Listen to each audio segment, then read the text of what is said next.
Ah, yes. We need to... Hello, it's Spirit Hunter Deathmark. We need to load up a... Ooh. Really couldn't save the game, huh? You really couldn't save the goddamn game? You fucking piece of shit game? You... Oh my... Whatever, we're near the end, we can skip through it.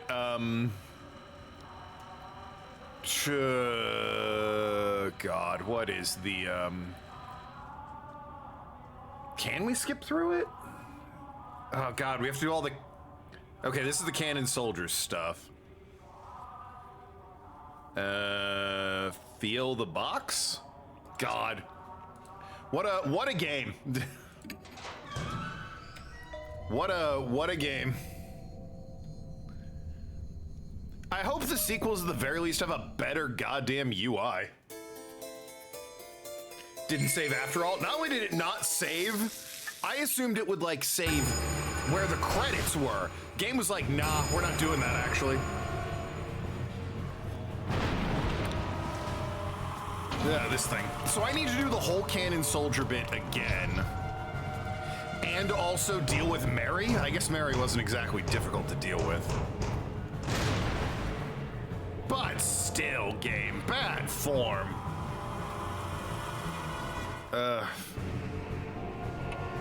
We spin Layton 3 after this respin? Sure. Can't be playing Layton at the same time. Anyway, Gun and Bell. Which one? The one with blanks, I think? Yeah. Gun with blanks, and then the Bell. Yes.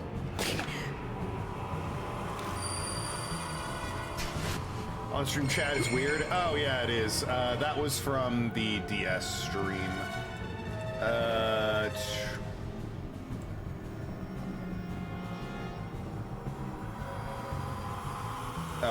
It was... Hold on.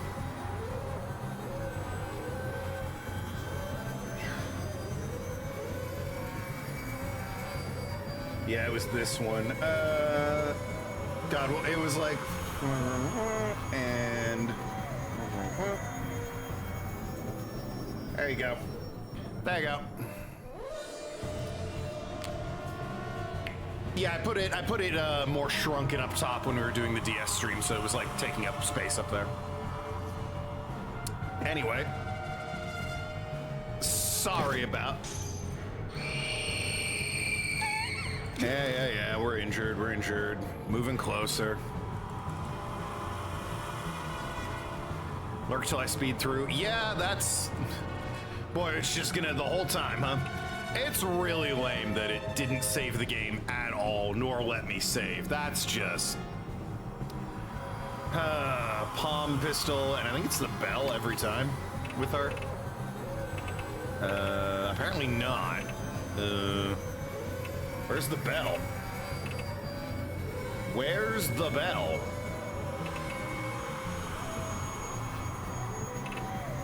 Where's the Bell? What happened to the damn Bell?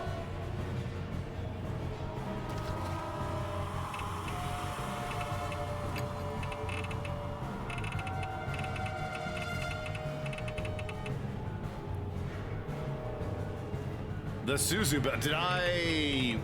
What the fuck happened to the Bell? Well, guess what? We gotta try again. Because she needs to be alive is the other thing.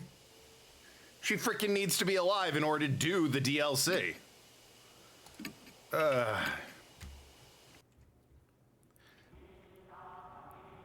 Do I get the Bell from... Inspect everyone on the floor. No, I already have the Bell, surely.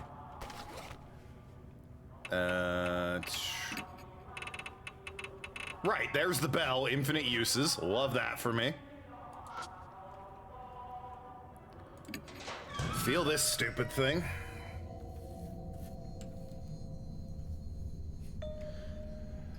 If I'm lucky, the first half hour is just gonna be repeated content. And we can move on from there.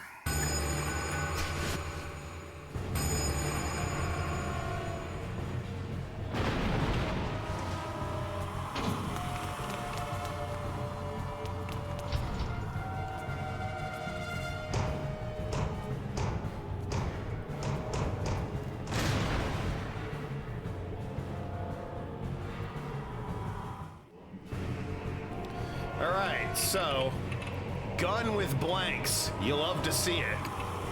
Her, the bell.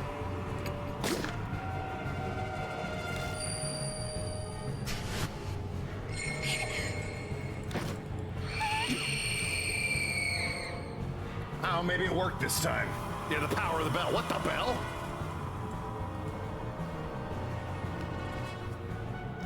Okay, now the bell's here. Anyway. What the hell I did the first time that, really bungled it.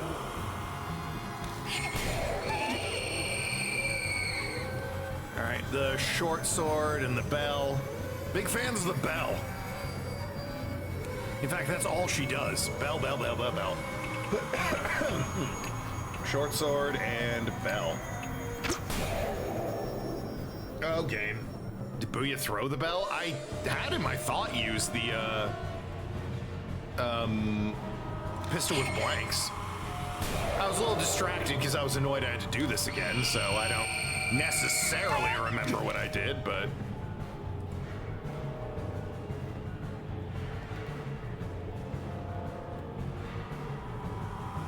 Yeah, you're creepy and weird. We know, we know. Rusted army sword, and then bell once more. Booyah throw it. God damn it. Would you? I wish I could just drink my damn coffee, holding down the Q button to skip. But no, I also have to click.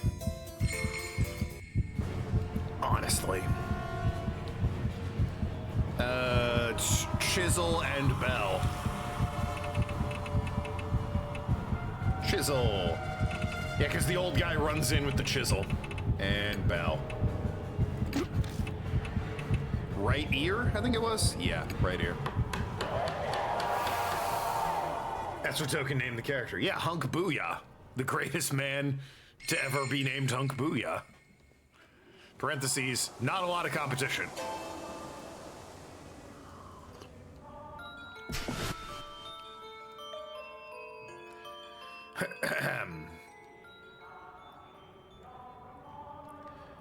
All right. So now there's only three other. Ow! I kicked my desk. There's only three other choices: Saya's room, the floor, and right arm. And we'll speed through that. Just holding down Q. Once again, really sort of hoping I'm on to new content by like 6:30. My time. So like 20 minutes, you know, for those of you not on East Coast time.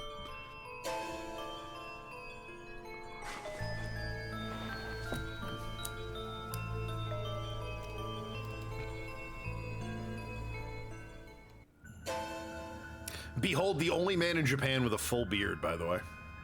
This guy. Oh god, mansion, yeah? And then he's like, nope, not the mansion, take me to Whack-Donna. Oh no, we go to the forest or something. Check out the shrine, yeah. I remember.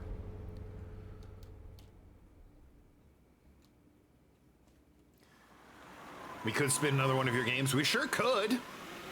Probably won't, statistically speaking. But we could. Obviously, I'd love to see Pizza Tower Classic on there. I think after this spin, I'm going to put another Token's Choice on the wheel.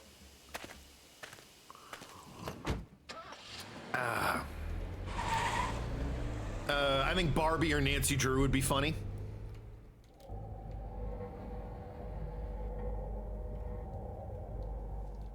I think Bratz is also on there via Clover. Hey, Clover.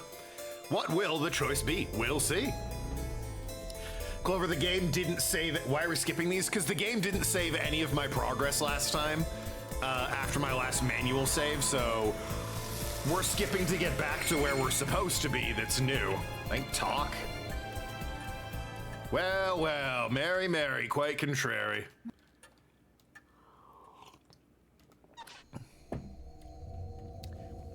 Bit of hell of a twist, by the way. I liked Mary. I was like, ah, she's cute and helpful. Turns out, evil. Just like my cat. Cute, but actually evil. Hell yeah, Nancy Drew. I'd love to do one of your games. Maybe not Skyrim, because are you scared of me? No. Done this before. Actually, it's still pretty creepy, but I wouldn't call it scary. Maybe not Skyrim. I'd love to do any of Clover's games that isn't Skyrim.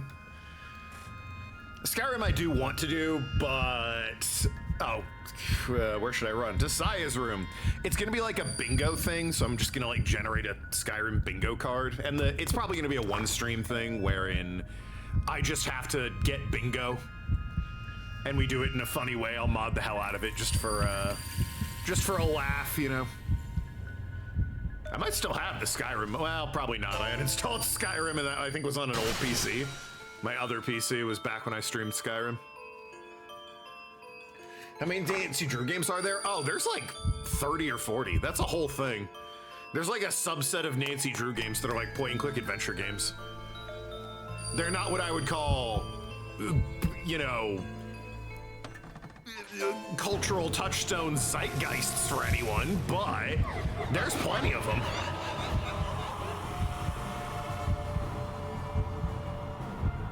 Yeah, all right. Right arm, right arm. I know, right arm.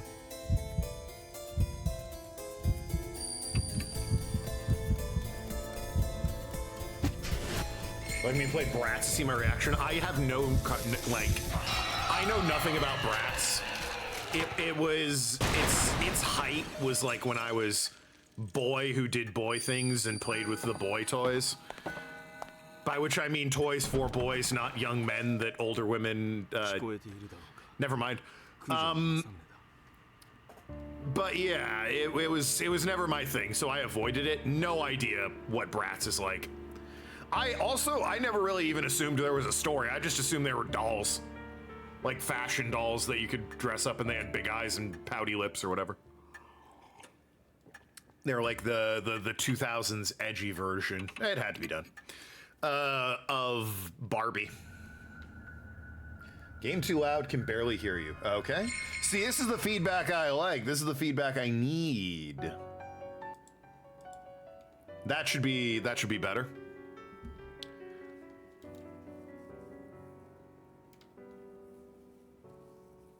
I assume that's my sister's grave.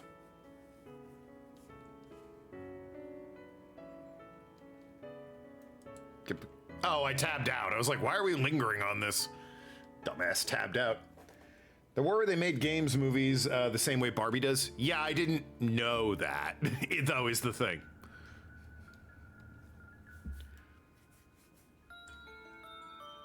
I also kind of just assumed all of like the plots of the movies and such were incredibly shallow. Like, Stacy likes Chad and now we gotta shop and go to Europe about it.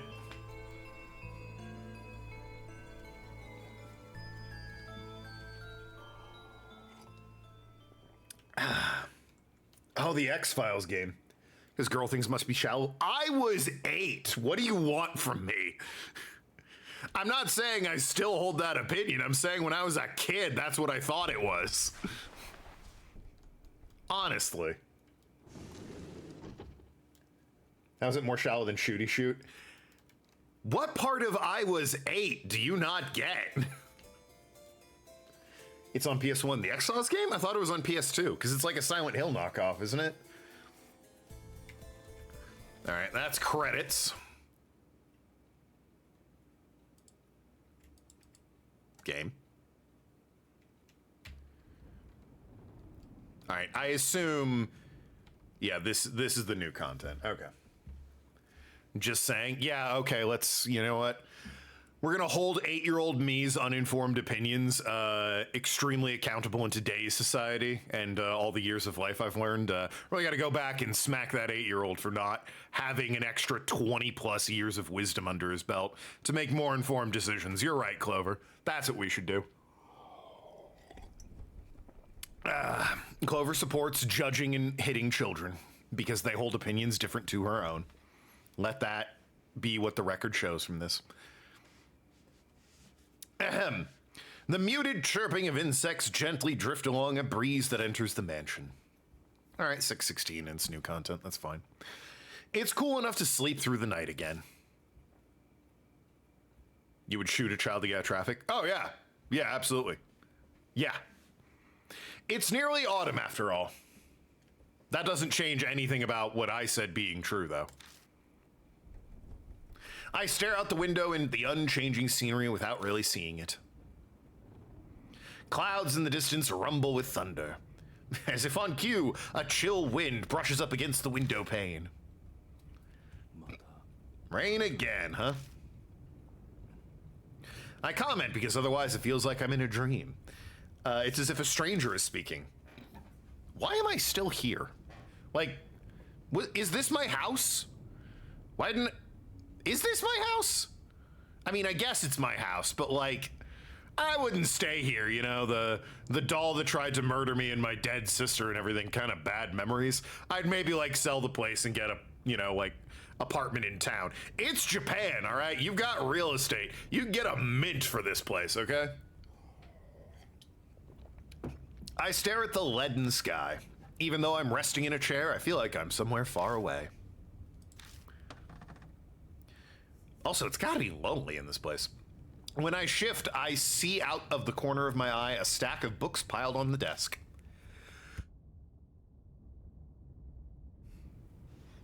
Some were pretty difficult to get my hands on.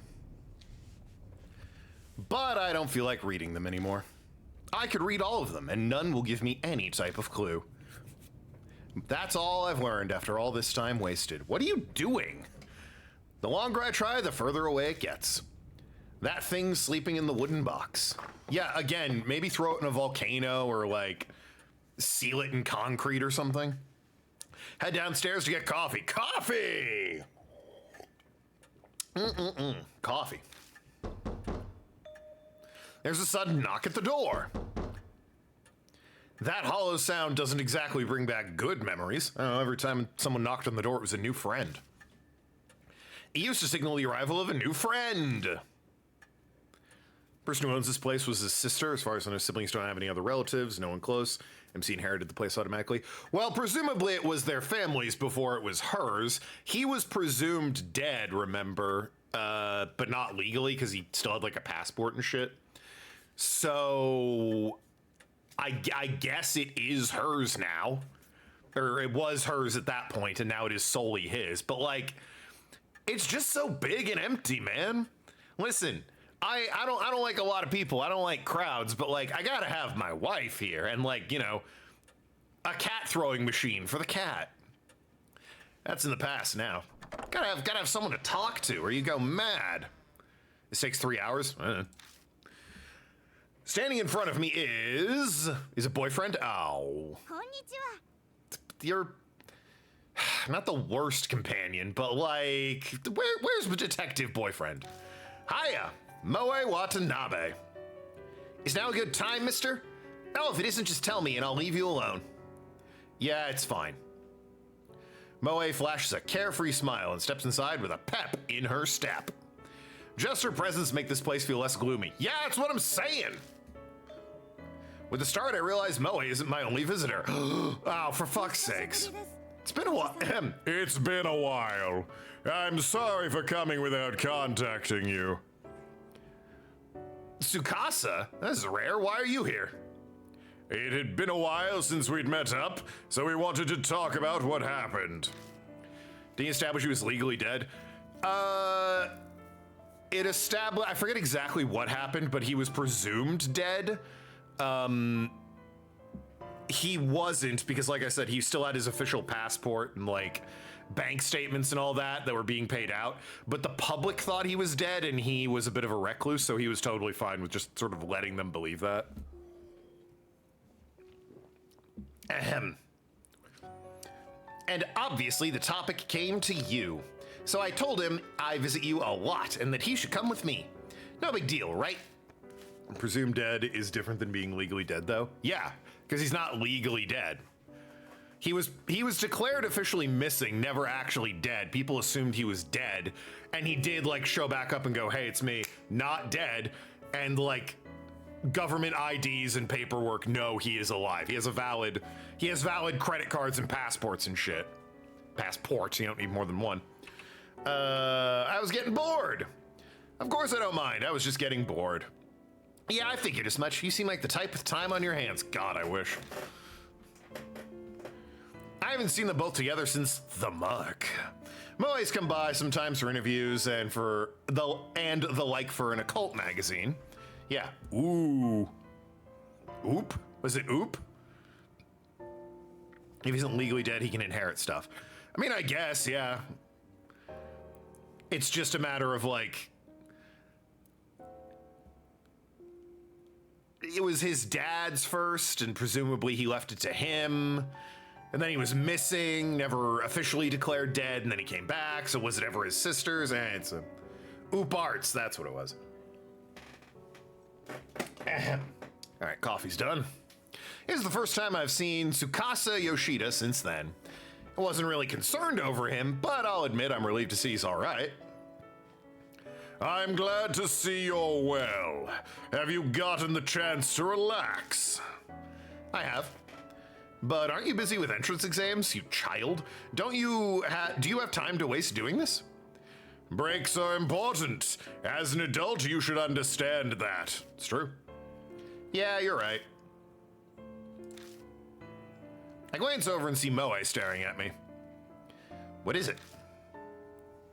What do you mean? What do you mean? What do you mean? It's just, I'm working hard at my job too. You're a child. What? You don't have anything to say? I know you are. It's only natural, work hard. Don't catch a cold. I know you are. Be polite. They're kids. Trust me, I know you are. You've barreled your way in here several times already. That doesn't sound very encouraging. But no way am I a match for Tsukasa. He works crazy hard. He was first in the recent mock tests. That's only natural. No breaks, burnout, speedrun? Nah, breaks all the time, actually. After all, I have a goal. You do? I've never heard him mention it. Or maybe I should say I never expected him to say he has a goal. You have something you're trying to accomplish. My parents were lawyers. What happened to them? So I was thinking of entering the judicial. Really? Judicial? Profession, but... Was thinking, huh? Has he changed his mind then? Wow, that's a cool dream. Jurassic. Shut up. So you like dinosaurs too, huh? Tsukasa's glare is full of contempt. Oh, I know what that looks like. Not Jurassic. It's not that big of a deal, guy. Not Jurassic, judicial, as in working and dealing with the law. Are you really in high school, Moe? Ugh. I've never been at a loss for words before. Maybe offer them a drink, like water or juice or something? To be honest, now I'm not sure. If possible, I'd like to ask you for your opinion, mister. Is that all right? I don't know, man. I'm a doll maker who, like, inherited wealth, so I wouldn't take advice from him. I don't mind, but I'm kind of surprised. Who'd think Tsukasa would ask me for advice? That incident I was wrapped up in started it. Now I know there are so many incomprehensible things in this world. I'm considering going into science in order to elucidate them. But my parents, I feel it would be difficult to tell them I want to be a master scientist. I see, that's what's going on. It's a serious predicament. Yes, I know the parental thing is more of a big deal in Japan than it is over here, so this is actually an issue. I'm allowed to make fun of it, though. Thank you. You don't seem like someone who has much in the way of work experience. Wow, fuck you. But what do you think I should do? Reconsider. Tell him now. Sooner rather than later. What a mansion. It's just the Spencer mansion. It's so the Resident Evil mansion, it might as well, like, I would be shocked if it wasn't an on-the-nose reference. It's difficult to say. If he's given the idea serious thought, then it'd be better to tell his parents. Parents only want their kids to be happy, sometimes. They'll support him if that's what he wants. So that's what I tell him. I see. I hope my parents think the same way as you. Thank you very much. I feel a bit better now. We ever done RE1? No, we haven't. The only RE games we've done are 4 Remake, Village, and Requiem. Because I wasn't streaming when 7 came out. I have no idea about I have no idea of my advice. Typo! There's a typo! Run, Flex, a typo! Was really helpful or not, but Tsukasa bows politely to me. Great! You good now? Your future's bright, unlike this old guy here. What the fuck? I'm 31. So don't worry too much. OG or the remake? Oh, I would prefer the remake, because, like, graphics. And it has more content, and it's extremely faithful to the original. There's no reason, other than, like, randomizers or nostalgia, to play OG Resident Evil 1. The remake is just a better version of that game. I feel like if you told your parents you want to be a scientist, they'd be supported in their career choice. Well, like, if the family tradition is lawyer,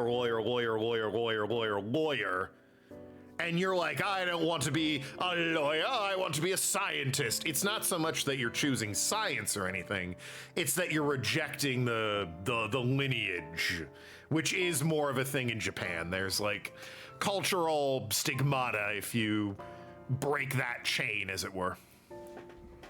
That's not true. I'm sure he also has a bright... They both look at me. What the fuck? Nope, can't picture it. Fuck you! That's what makes him approachable. He's good to vent at least. Get out of my house! There are definitely things that only he can do. Yeah, like throw you out of my house. Honestly, I can't think of any myself. I can make a good pot of coffee, but that's not really what we're talking about. Stigma. Stigmata is something very different.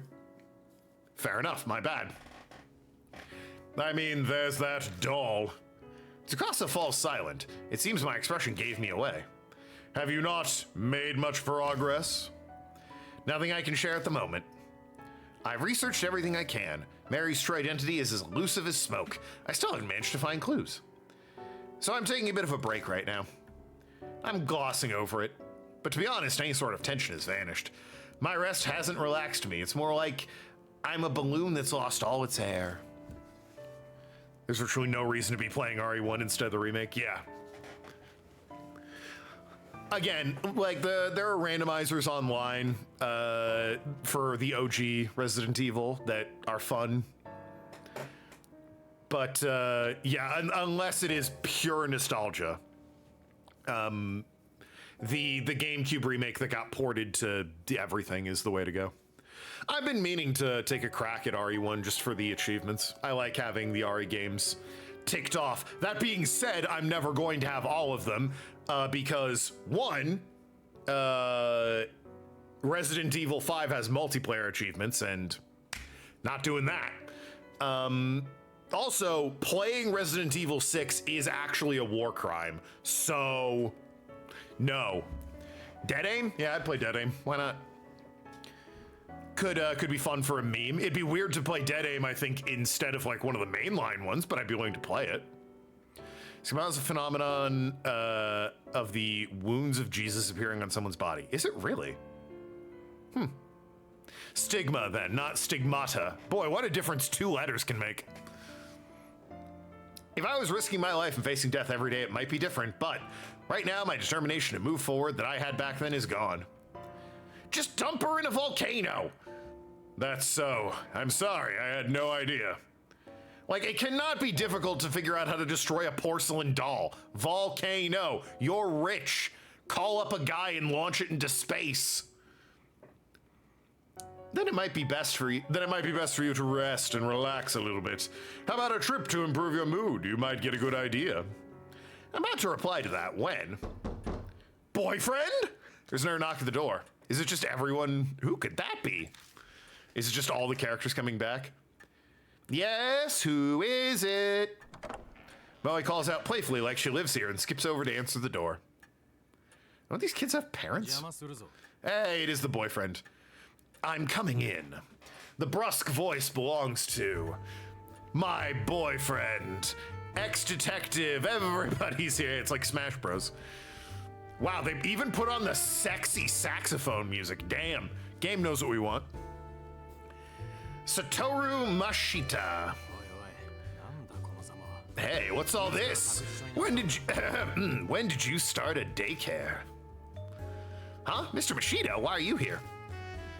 Who has the Snap Cube double voice again? Well, that was Mary when she was being a demon, so I don't think you're gonna hear that because Mary's dead. Did you come to see us?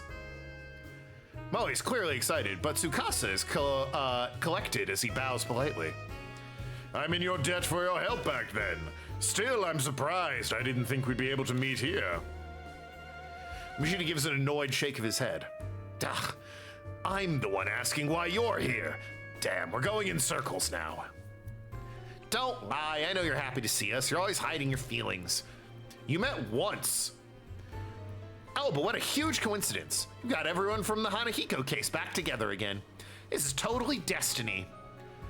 I'm wondering if they're gonna bring everyone along, because that's a lot of characters to bring into a DLC. I feel conflicted seeing her innocent smile.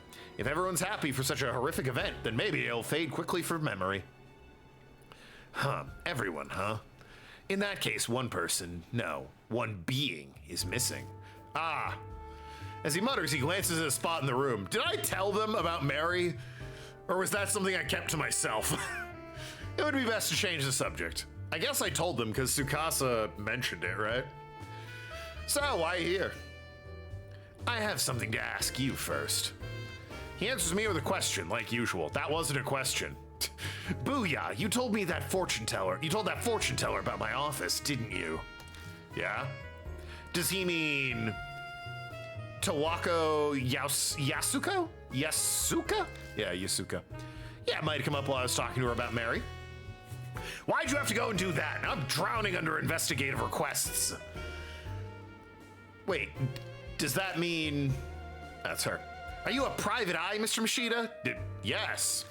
I guess he was just ex-cop before, wasn't he? Moe butts in, her eyes shining.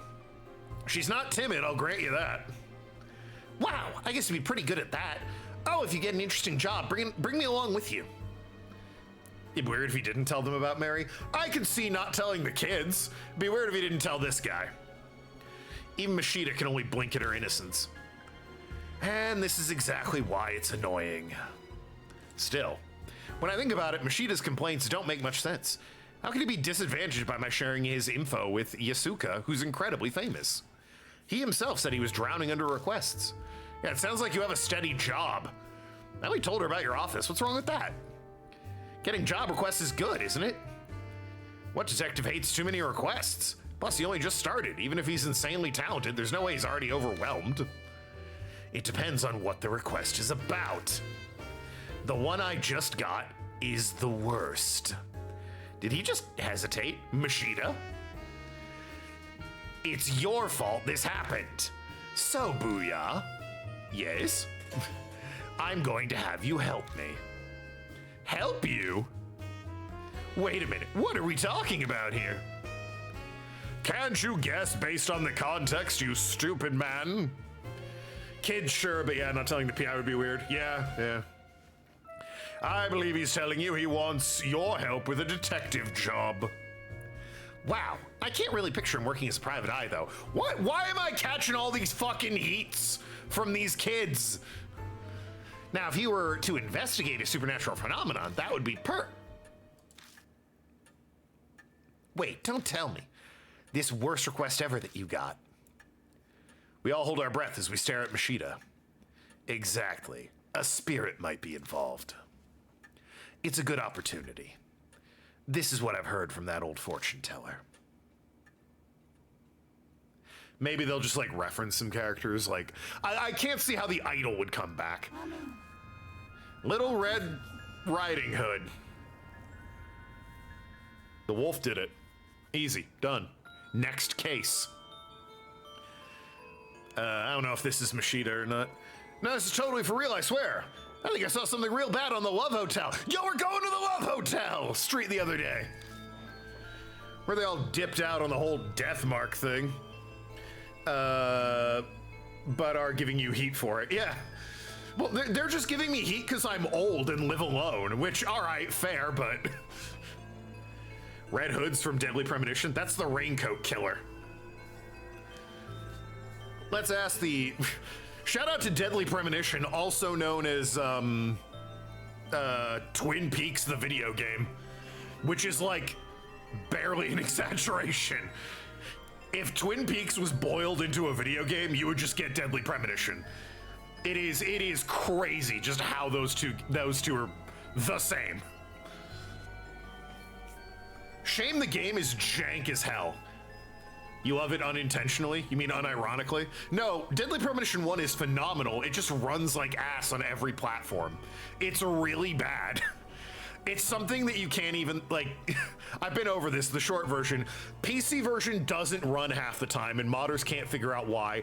PS3 version is buggy and lags. The Switch version, 100% of the time, crashes after 2 hours of playing it. The enhanced version on newer Xboxes has a hard lock in Chapter 11 that you can't get around. The only version that works consistently is the Xbox 360 version. Speedrunners have built in appropriate times to save the game, close it on the Switch, and relaunch it to stop it from crashing. So I can unleash Wii or PS2. Oh, PS2. It's just easier. You heard about the Red Riding Hood girl? That rumor about people disappearing after entering the Love Hotel in K-City? Maybe we don't bring the kids for this one. On rainy days, the girl stands by the road like she's trying to get customers. Anyone goes in the hotel with her ends up missing. She'll probably have the police look into that. Here's the kicker. Eventually they're found, but their heads are so messed up they can't even remember their names. Some end up dying in the hospital and others jump in front of trains. Ugh. I totally forget when I was walking around at night the last time it rained. What? No, seriously, what? I'd totally forgot when I was walking around at night the last time it rained. And there was a girl in a red raincoat there, so I thought I'd chat her up. Sure. But when I got close to her... Tell me, are you? She suddenly started whispering to me. I got real creeped out, so I bolted. No, I'm seriously glad she didn't follow me. Thinking back on it, something was odd. It wasn't raining that hard, but she was the only one who was soaked from head to toe. Later, I realized that raincoat was probably soaked with blood. Well, that's creepy.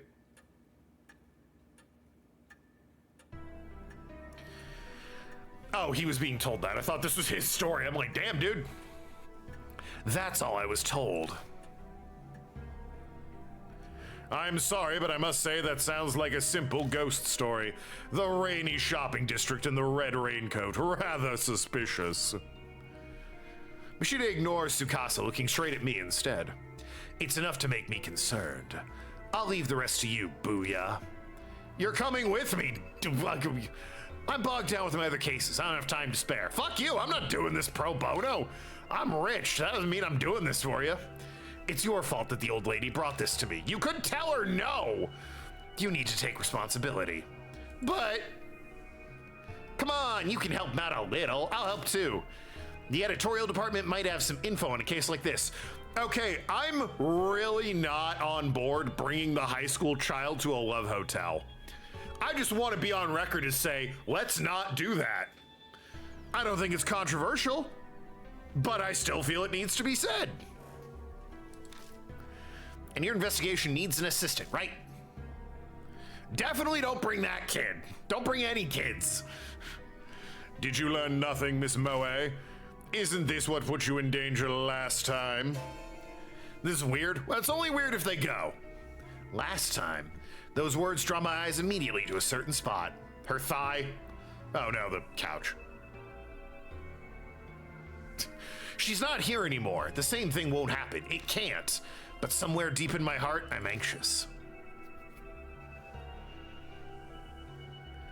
Don't work Don't work yourself up. It's more than likely just a lie. A bunch of it sounded like it was made up. That's why it's such a pain to have an absurd request like this brought to me.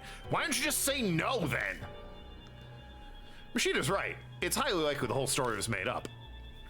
If I had to point out anything concerning about it, it's pretty detailed for just a rumor, and it leaves the same kind of impression as rumors of real spirits. But it's better to be safe than sorry. If it does end up being true, then we need to act now, yeah? Okay, I'll do it. I hoped you'd say that. You better get ready. No, I'm going alone. What? No way, that's not fair. I knew she'd complain, but I can't put her in harm's way. Listen, Moe, I'm not bringing a child to a love hotel. Also, I've got no way to research these rumors, but you have access to a lot more than me. Use your position to gather information. I hate sitting out watching you do everything. But if that's how I can best help, then that's what I'll do this time. If you find anything out, though, tell me, okay? I promise. It's settled. Shia takes out a notebook, rips out a page, and hands it to me. The address of the hotel, Masquerade. It's abandoned now, though. Why are people going to an abandoned hotel? Meet there at 8 tomorrow night. Oh, wait, so you are going with me. 8 p.m.? I have to go at a specific time? The client, oh, I'm meeting the client. The client set the time. The old lady said she'd call in help, so it's probably a scheduling thing. I don't have to handle this alone then. Plus, this is Yasuka. I'm sure she has some kind of plan in mind. Well then, I need to get to my other cases. She turns on his heels and vanishes out the front door. Without even so much as a smooch? Oh, but suddenly he's back. What's wrong? Weren't you leaving? Nothing, just realized it's a little late for kids to be wandering around outside. Shia calls out to the other two. Hey, you two, I'll drive you back, so hurry up and get in the car. Oh, is that okay? I'll take you up on that. I agree, it's pretty late. Sorry to trouble you. Well then, mister, we'll be going. I mean, it was nice seeing them, but like, actually, why the hell did you come?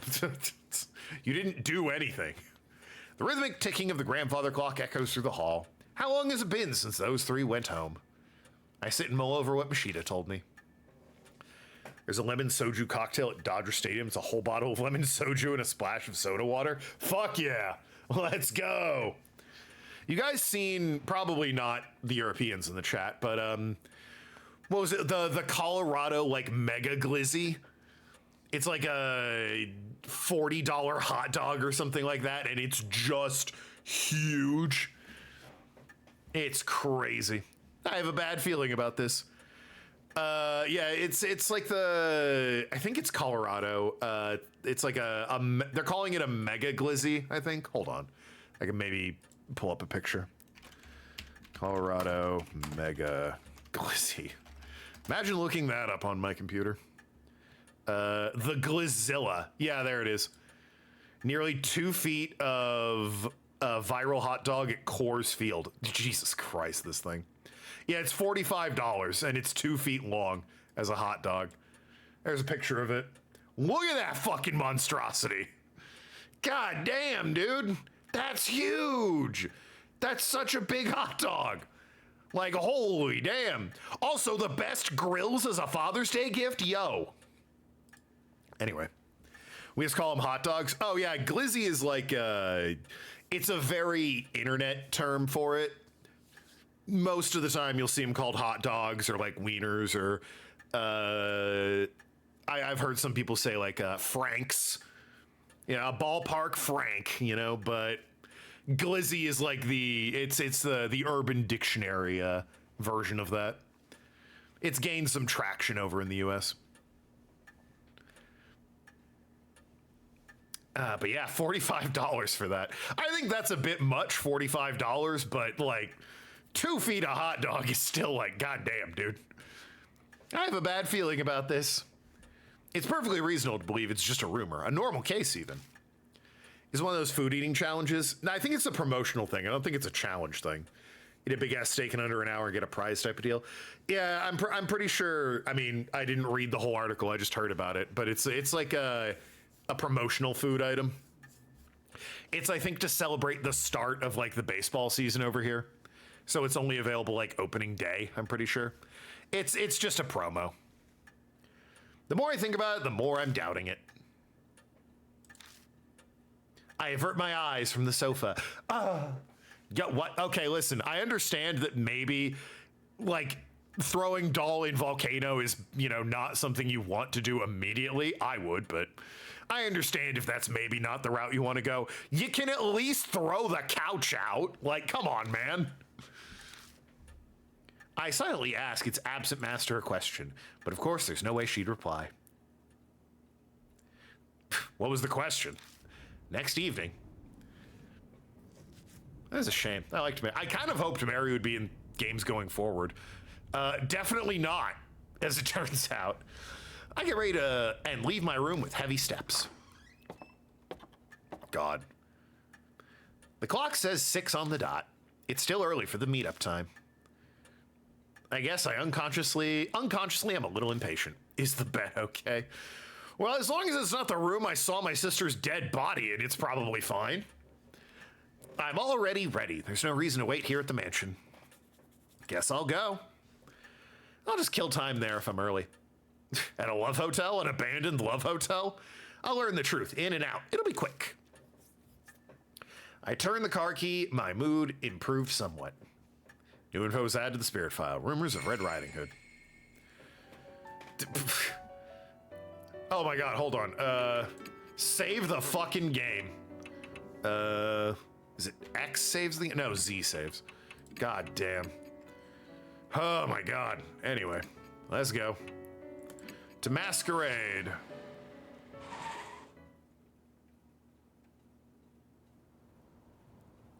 I arrive at the designated hotel 20 minutes before the meeting time.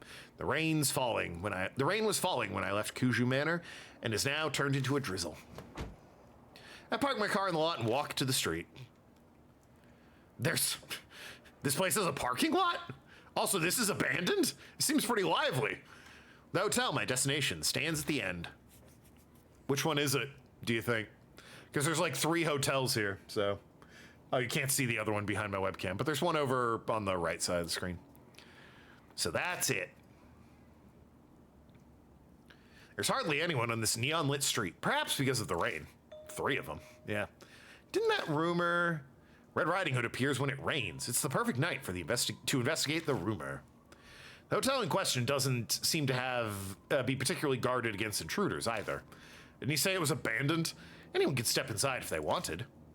We're in the hotel district? Well, yeah, no shit. I see, so that's why it's the focal point of the rumor. People going into the abandoned hotel on a dare, running across suspicious people or squatters. Then their stories get exaggerated and we get rumors that's the basis of the case. I bet someone was seen in red clothes and it turned into Red Riding Hood. That's probably how it really is. My heart suddenly feels a lot lighter. I guess I was taking this too seriously after all. Now that I've gotten rid of one worry, though, it's time something else starts bugging me. I'm a grown man standing alone in the middle of the road in the red light district. Yeah. This isn't gonna do any good for my reputation. You're dead, what do you mean? I should get out of the rain until it's time to meet. I glance around the area for a place. Is that you, Booyah? Who's this? What are you doing here? Oh, God. What was your voice? Oh, it was, I thought so. Hi, it's been a while. Open in the lab coat appears. It's Madoka Hero. Yay, applause, she's back. Supposed to be the red light district, seems too abandoned. Well, he did say it's raining, so people aren't really out on the street. Also, there's an abandoned hotel nearby, so it's probably not a popular part of the red light district. Hero? I heard I had help, but I didn't think it'd be you. What? You don't approve? Take your complaints up with Yasuko. No complaints here. No, I didn't mean it like that. Whatever else can be said about her, Hiro is calm, collected, and logical. Her opinions, are valuable. Huh, well that's a surprise. I guess you do respect me, as you should. My neck tingles from the strength of her judging stare. I was expecting her to have changed, and she definitely hasn't. Do you still visit the underground shelter? Yes, well, only once in a while. I've been busy with work recently, so I haven't had the time. How are things going your end? Nothing exciting. I'm taking some time to relax. I wasn't really asking about you personally. Whatever. I think I have a pretty clear picture now. Hiro glances down at her watch distractedly. Is something wrong? No, he should be here very soon. Oh wait, there he is. Follow Hiro's gaze to find, is it gonna be the fucking manga-loving weirdo guy? Yeah. Oh, this guy. God, oh, it's like Alan Rickman. Hello, did I make you wait for me? Diamond? You were rounded up for this too? That's not a nice way to put it, but yes, basically. Yosuke insisted, so I'll be accompanying you today. And don't worry about me, my health has been much better since then. You got a long neck. My cough has mostly gone away too. Oh, really? He does seem pretty confident about that, but he looks as pale as ever. But it's his body and he's a doctor, so if he says he's fine, I'll have to believe him. I met with Hiro just recently, but, well, I hope we work well together again. I can't say an unscientific investigation gets me very excited, but I owe the old woman, so this is how I'll pay her back. You owe her? Yeah, it's almost impossible to get her hands on old army documents, but she's got a lot of influence, so I had her pull some strings for me. Well, I guess not just her. You saved me too, back when all that stuff was going on. It's not like I don't feel indebted to you. I see, thanks. I can't say I ever expected Hiro to feel that way, but in a situation like this, I'm grateful. By the way, is it okay for you both to walk around in your lab coats? Shouldn't you change? Hi, that's a professional look, and changing our outfits would cost money. During an investigation like this, it's actually even better than... Hiro's cell phone rings in her pocket. Oh, give me a second. Sorry, I got an email. Let's say. Hiro checks the screen, her back to me. Hiro seems busy as ever. I'm fairly busy myself. Sorry to drag you all the way out here then. No, don't worry about that. If you're after something, then I want to help you out. After all, we overcame that horrible trial together. To us, you're a comrade in arms? A comrade in arms, huh? Yes, that's right. That's the perfect way to put it. State of play on Tuesday? We'll see. I'm sorry for the interruption. It was an important message. The last person who went make it. I was caught by her manager. Why is she coming? She means the idol Ai Kashiwagi? Sounds like she's keeping busy too. But bringing a popular idol to a place like this sounds like a PR nightmare. So here. Hiro hands me her cell phone. What? What are you doing? She's still on the line. She wanted to apologize to you herself. Oh. Summer Games Fest same week. Oh wow, busy week. Remember Xbox Live Summer of Arcade? Remember those good old days when we got shit like Bastion and Limbo? Good times.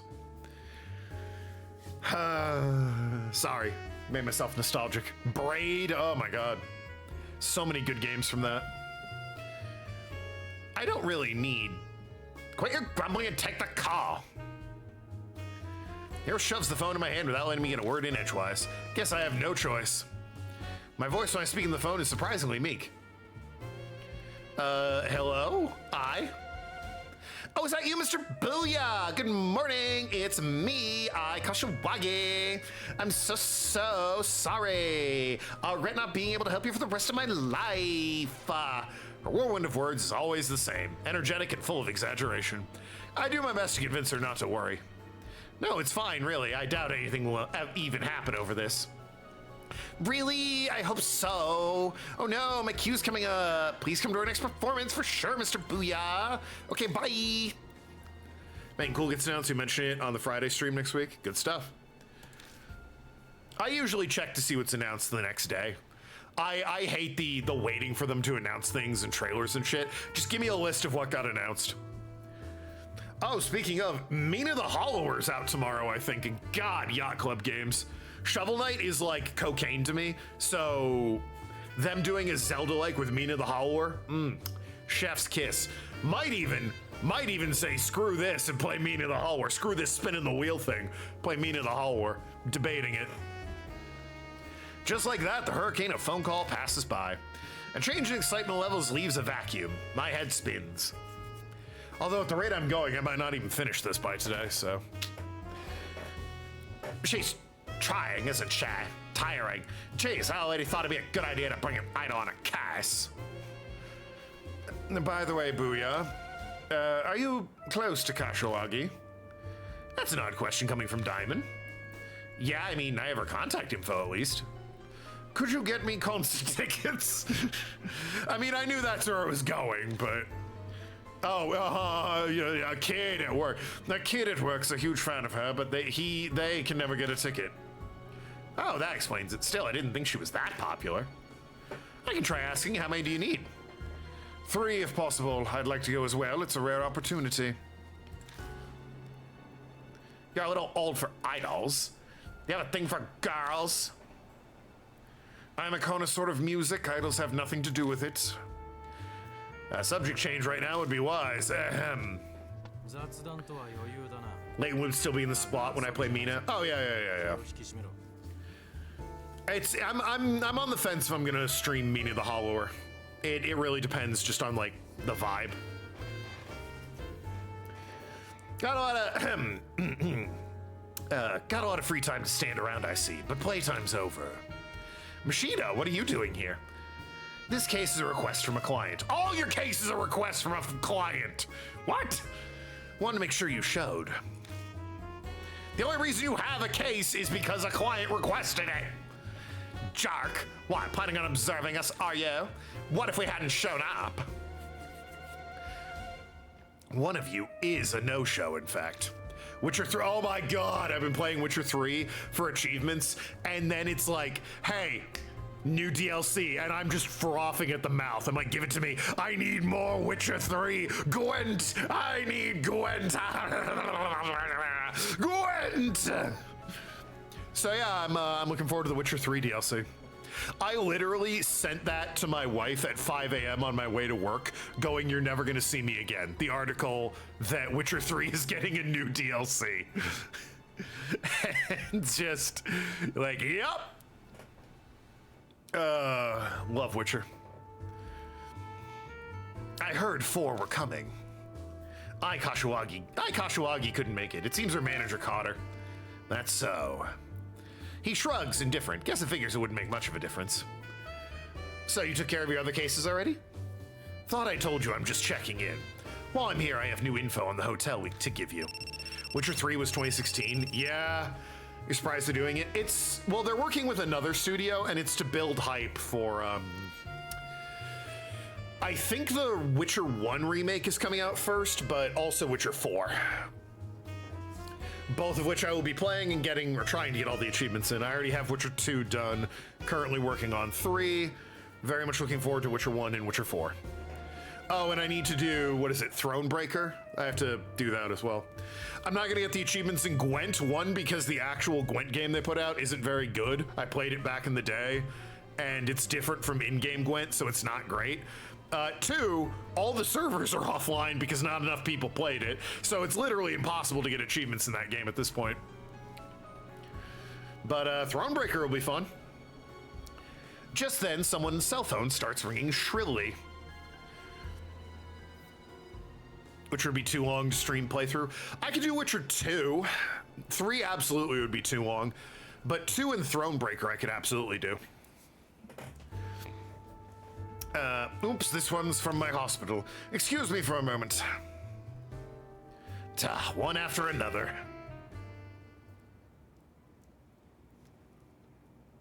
We decide to take shelter from the rain.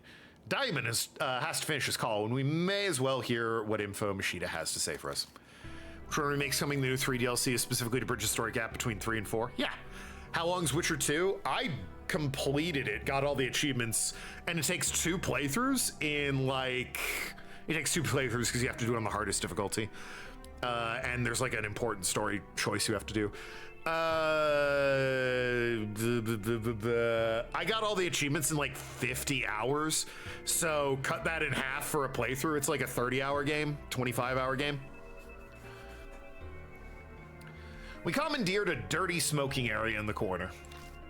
Is this abandoned? How is it like? Also, what is this art? He's like on the phone and looks like he's dying. She's giving me a one of them hand. And then there's this guy in a sinkhole. Why are they sitting on the floor on this table? There's a bench back there.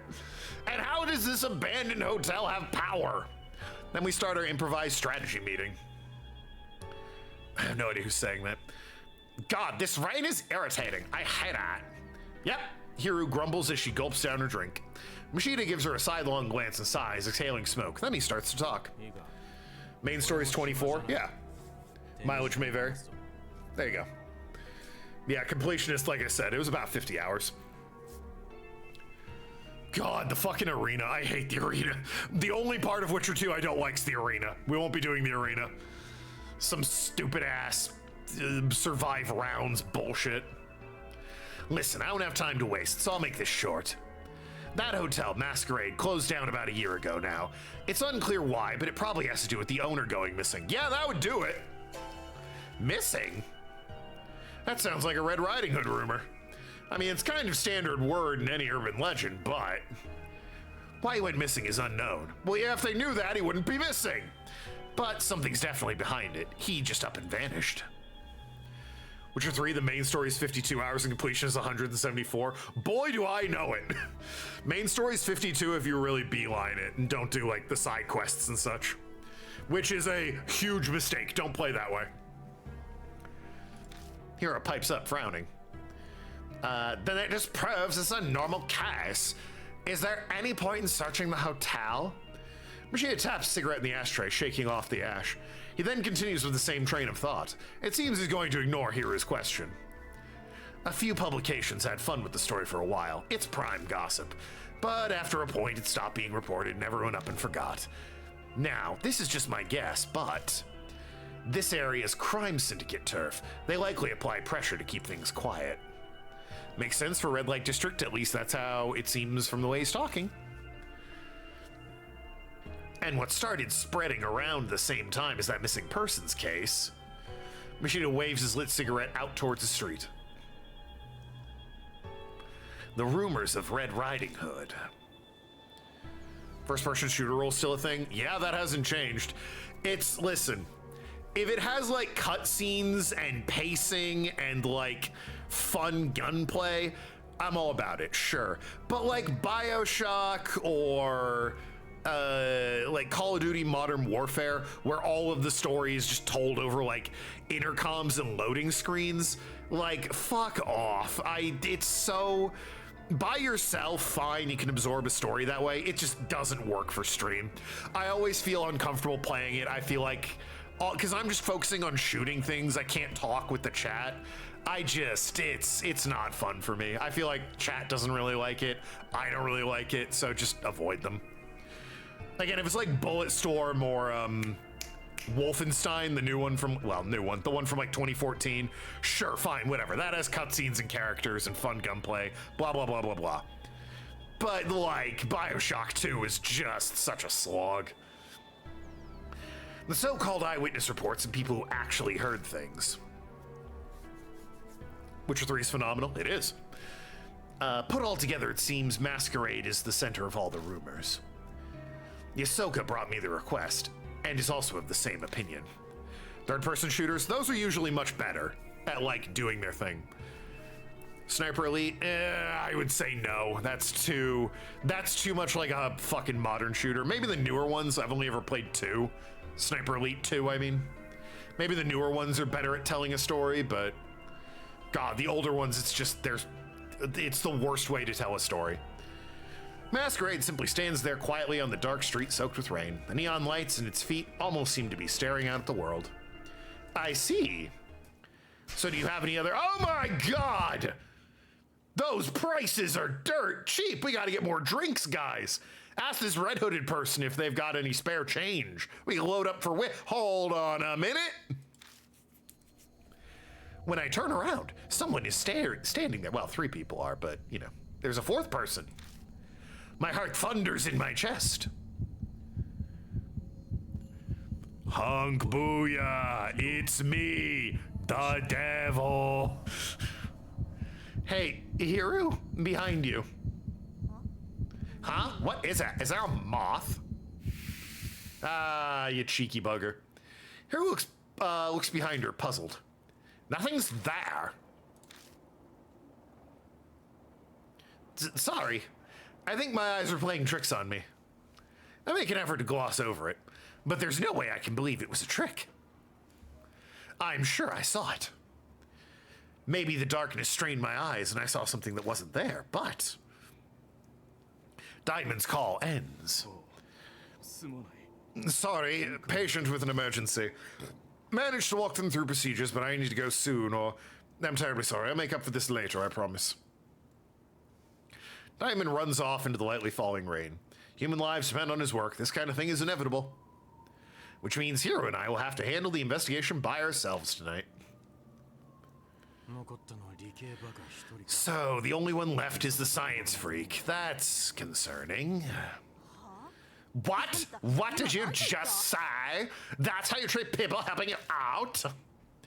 Paying it no mind to Hiro's violent outburst, Machida calmly looks at his watch. We played Witcher 1 some months back. It's janky. Oh yeah, oh yeah, oh yeah, oh yeah. That game's from like 2006. It's janky as hell. Devs are figuring out shit, so gameplay's not smooth at all. No, no, no, no, no. That game desperately needs a remake, and I'm glad it's getting it. I've never actually played Witcher 1. I'm very familiar with the books and the games themselves, except for 1. But, yeah, it'll be nice when it's remade to, like, go and play 1. See what it's all about. It's time. Enough gossip. The rest is in your hands. And with that, he's gone. What a jerk. Calm down. He didn't mean anything by it. He's just like that to everyone. I try to be soothing, but that stung her pride. There's no way I'll be successful. Jank? Well, yeah. Old games have jank. That's just part of the rule. I can't come down when someone's just treating me like an idiot. Just you wait. I'm gonna make sure I find a clue, and I'll rub it in his stupid face. Come on, let's go. You know, I wasn't sure about what if they completely change it. Well, they made the first game, and now they're remaking it. They really can't change too much because they have a canon they're following with 2, 3, and upcoming 4. I assume largely what they're gonna do is overhaul the fucking graphics and, like, gameplay. And having never played the first one, I won't notice if they completely change it. CD Projekt Red has been doing Witcher games for years now, with their own rich lore, so I am a little... I'm willing to trust them that they can handle remaking the game they made 20 years ago. We step inside and are greeted by a chilly air. Is this marble? Our footsteps echo across the exquisite, detailed floor. Maybe turn on a light so the audience can see the exquisite, detailed floor. Where are we? It's a hotel, so the first floor is probably the lobby. Oh, right. Yeah, it would be, wouldn't it? It's only been a few seconds since we set foot in the hotel, and yet, Hiru's fiery determination appears to have puttered out. Where'd all that energy disappear to? Are you okay, Hiru? I'm fine. Not like some weird spirit's gonna pop out. Eggplant Ormazon. Ooh. Parmesan. Yeah, that probably would have been better than Ormazon. That oaky flavor of an ore. Maybe a maple. This is nothing compared to the underground shelter. I hope so. That shelter sucked. But don't you think something's odd? Like what? Maybe it's because it's only been a year since this place shut down, but it's less damage than I thought. Are we meeting someone here? Like the client? I assume there'd be more graffiti and stuff. You know, now that she mentions it, it's true. God. Okay. This door. It's the emergency staircase. The signs above the door there. I shine the flashlight around, and while the place is dirty, nothing's really broken. Wait for the remake, yeah. Which one's janky? It's mainly the gameplay that needs to overhaul. Graphics weren't horrible for 06. No, I've seen footage of it, and it looks fine. Their lips don't move when they talk, which I think is kind of funny. But yeah, for 06, it's not bad. Not as much as the gameplay. Yeah, that's what I've heard. That's what the gameplay major overhaul needed. Like, combat was, like, terrible. Combat's passable in 2 and 3. It's basically the same combat. But in the original Witcher, combat's apparently, like, awful. Oh, and Geralt looks fine. Let's not talk about Zoltan from the first game. That Zoltan from Witcher 1 is kind of a meme. It's like, that's some jank. Poor Zoltan. Such an improvement as the games went on. But we were able to come in here off the streets without anything getting in our way. 06? Yeah, 2006. So then why? Mashita mentioned earlier, he said that this hotel might be connected to some crime syndicate. Yeah, what about it? Maybe that's why it's still nice in here. Anyone who'd most likely tag would be... Oh, gotcha. So it's a gang thing, then. You think they made it off limits? Maybe. On the other hand, maybe people will stay away because dangerous things happen here. I should probably not mention that possibility to her. That helps us, though. Everything should be mostly intact. So, what's the plan? Should we just do a thorough search of each floor for now? I mean, yeah, probably. We don't need particularly useful info. 007 game is good. That's what I've heard. I've heard some people say it's not great. They're comparing it to Hitman Absolution, which was by far one of the weakest Hitman games. Although that was due to Square Enix meddling. But back when Square Enix bought a bunch of companies to publish games and then was like, actually, we don't like doing this. And sold them all off again. Whichever one was 08, not 06? Oh, my bad. Even so. But yeah, I've heard mostly good things about the 007 game. We'll just have to search every nook and cranny like Hera suggested. There's nothing else we can do. Okay, let's get to it then. Wow, it's easy to get out of here, so that's good at last. Yeah, if we're in danger, we'll halt the investigation and withdraw. All right, well, look around. Plenty to see and do in here. Vent, okay. Pictures of the guest room on the wall. Okay, well, do I have to actually do anything? Enter the lobby and inspect the door at the back. Answer yes. Okay. Inspect the door on the right and choose to go up. Okay. Door at the back. Only Final Fantasy? What do you mean? Only Final Fantasy? Oh, Square Enix? Yeah, well... What else do they do these days besides Final Fantasy? I feel like there is one other thing they do, Square Enix. Yeah, it's definitely their cash cow. I feel like they at least publish a lot of other RPG. Well, that's the thing. Not a lot of RPGs get made these days. Back in the early 2000s, oh, Kingdom Hearts. They do Kingdom Hearts. They haven't done a Kingdom Hearts in a hot minute, but Kingdom Hearts is Square Enix. It's the entrance to the reception booth. Yes. A key ring has been left carelessly on the front desk. The ring has a tag that reads, "For emergencies." Emergency key ring. Nice, looks like it found something useful right off the bat. If it says it's for emergencies, then here, looks at the door to the right. It might open the door to the emergency stairs. That's not a door you should have locked, I'm just saying. Yeah, let's try it. Emergency key to open the door. Go up. We're going up, up, up is our moment. Move left into room 202 and check the mattress. Okay. All right, relax. Opened the door of the guest room and walked in. Is room 202? It is. All right, with a fucking mask. What is that?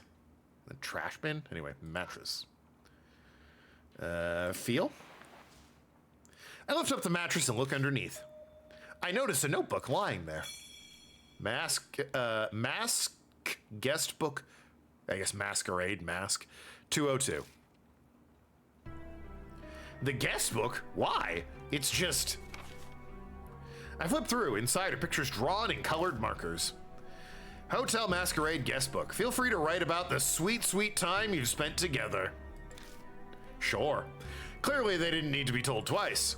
Still, I can't believe anyone who frequents a hotel like this would write such things. Yeah, give us 5 stars on Yelp for the sex you had. But you know what they say about assuming. Every single page is filled top to bottom with lewd, suggestive comments. Wow, so that's what people do? Yeah, it's a love hotel. What do you think they do? Hiru! Suddenly, Hiru is peeking over my shoulder at the guest book. She's an adult woman. What do you mean? Instinct makes me try to hide it, but she plucks it from my hands easily. Yeah, she's a grown-ass woman. She can read this crap. There's no reason to hide it. We're not children, you know. Well, yeah, but... Now let's say. I say. At first she looks through it, humming a little tune to herself, but... She starts acting odd. What's the matter, Hiru? What? I'm fine. I've had enough. Reading stuff this vulgar does things to your head, so take it back. She's the one who grabbed it in the first place. My eyes fall on the page it landed open on. It looks like it's the last entry in the guest book. There's something written in thin, scrawling letters.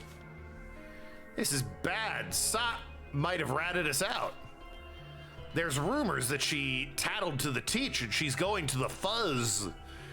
This is so bad. What should? That's all I can make out. Teach, that phrasing. Rather immature. Must be a student. Yeah, I think so too. But isn't that strange? A girl her age isn't normally at a hotel like this. Oh. Maybe schoolgirl prostitution?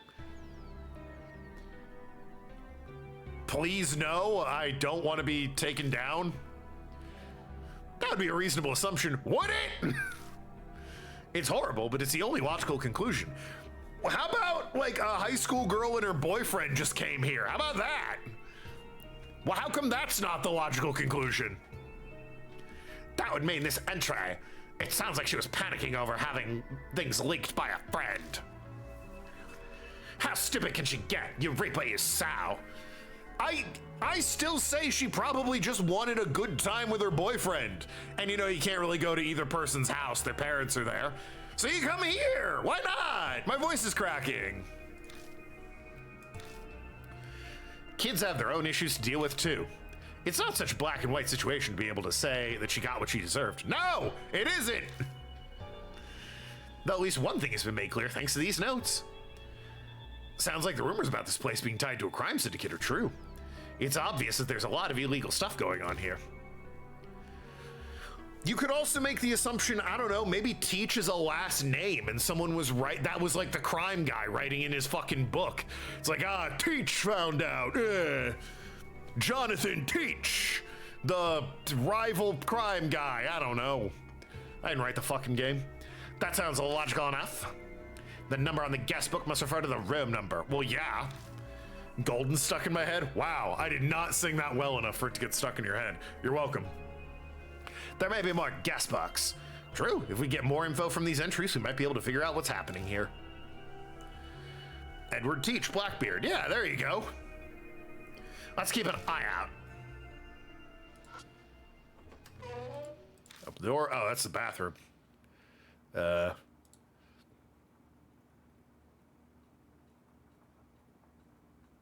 Riveting stuff.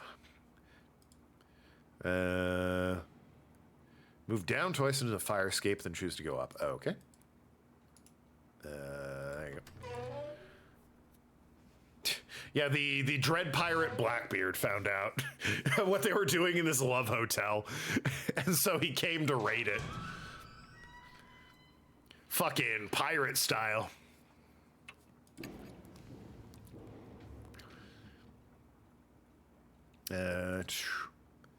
Any spooky ghosts? I don't see any. Go up. Room 302. Feel the bedside for a spoon. All right, guys. Hope you like spoons.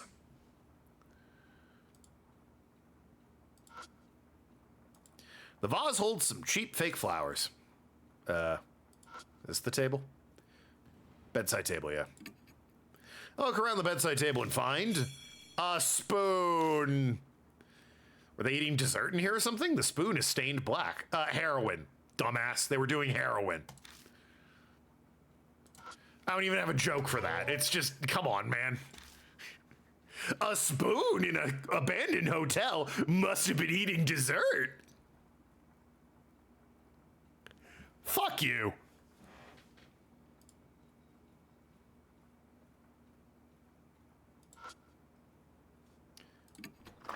For some reason, I'm feeling the toilet.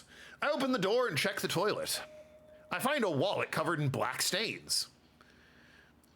Ugh, that's moldy. Try not to breathe it in. Is anything inside? I check inside. There isn't any cash, but got a credit card. Oh, sweet.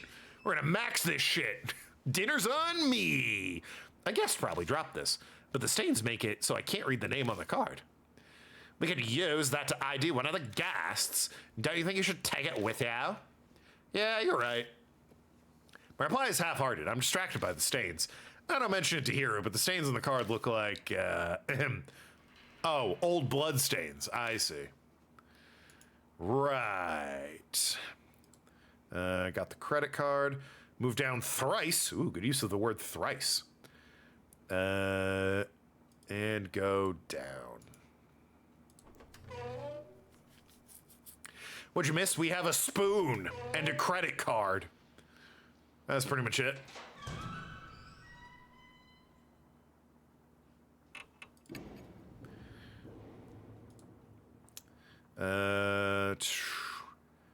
Right, feel, inspect, credit card in that order. On the wooden chest by the bed. Okay. The right. Oh yeah, and teenage prostitution. What do you need a spoon for? Figure it out. Feel? The drawer is locked. Seems to be a simple stopper type lock, one you'd find in a writing desk. Why don't you just break it? Shouldn't that be a last resort? Seems like a natural choice for a mammalian primate hominid. Look pretty cheap, but it seems decent enough shape. When I take a closer look at it, I spot a crack between the drawer and the top. The object flashing inside seems to be a lock stopper. If I stick something thin in there, I might be able to break the clasp and open it. Thus the credit card. Oh yeah, I found the spoon and he's like, it's stained black. I wonder if they were eating dessert here. And it's like, hey, dumbass, it's heroin. You fucking clod. Rich boy who inherited his wealth doesn't understand heroin. Yeah, okay. Huh? What are you doing with a credit card? I want to try something. I don't know if it'll work, though. I slowly push the card into the lock gap between the drawer at the top. It's a narrow fit, but I'm able to slide in without any resistance. The stopper is directly ahead. So if I keep sliding the card, there's a tiny bit of resistance, then it abruptly unlocks. Heroin is not a rich person drug. I'm thinking cocaine. I suppose that's true. Yeah, I guess it could also be meth, couldn't it? Wow, nice work. Truly the pinnacle of monkey evolution. But what do you want from me? Is that really a compliment? Yeah, like, what the fuck? In any case, I open the drawer to find 201 and a mini massager. For the cricks in the neck, no doubt. A battery-operated massager? Well, I'll leave its use up to imagination. That's her saying it. I'll leave its use up to imagination. I'm imagining for those sore neck muscles. So, there are more guestbook after all. What's the plot of the DLC? Some hag gave the PI a ghost tip in the red light district? I mean, yeah, pretty much. It feels like the DLC is kind of just like you need to have saved everyone, so it's kind of like the bonus episode for having saved everybody. A sort of hurrah at the end of the game. So there are more guest books after all. Let's see, what does it say? No, I'll look through this one. I firmly take the guest book from Hiro. I just learned that it's better not to let her see anything too shocking. Oh, come on, I want to read through it for future reference. Our investigation takes priority. You like bonus episodes. That's basically what this is. I quickly flipped through the pages looking for a clue similar to what we found earlier. It doesn't take me long to find it. It's the last entry in the guest book, just like the other one we found. Something's up. The fuzz hasn't come. Did Co really tattle? Mr. N is acting normal too. Sot hasn't been to school recently. Okay, well, it's definitely school, unfortunately. That's all I can make out. Sounds like the one we read earlier. This fully supports my earlier theory. Yeah, I guess so. There was definitely criminal activity going on here. Those vivid entries prove that. But why wasn't this reported? Good question.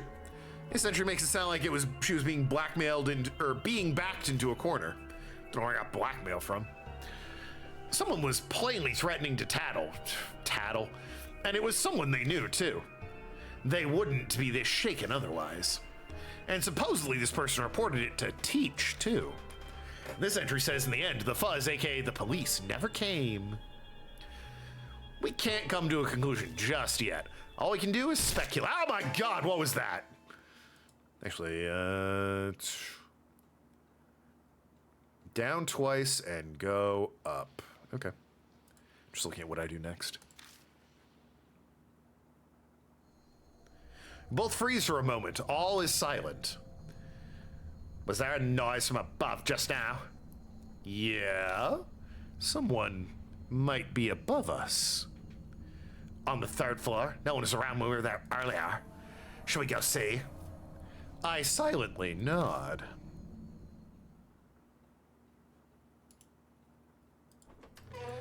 Once again, like the atmosphere, the dead silent with the rain outside is real good. Anyway, let's get ready for something spooky. We're going up!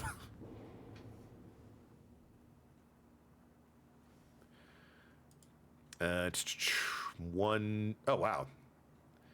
Huh. A lot of questions all of a sudden that I need to answer. 322.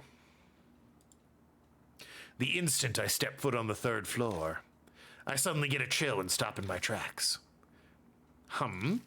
Did you find something? No, nothing. Just I'm replying to Hiro.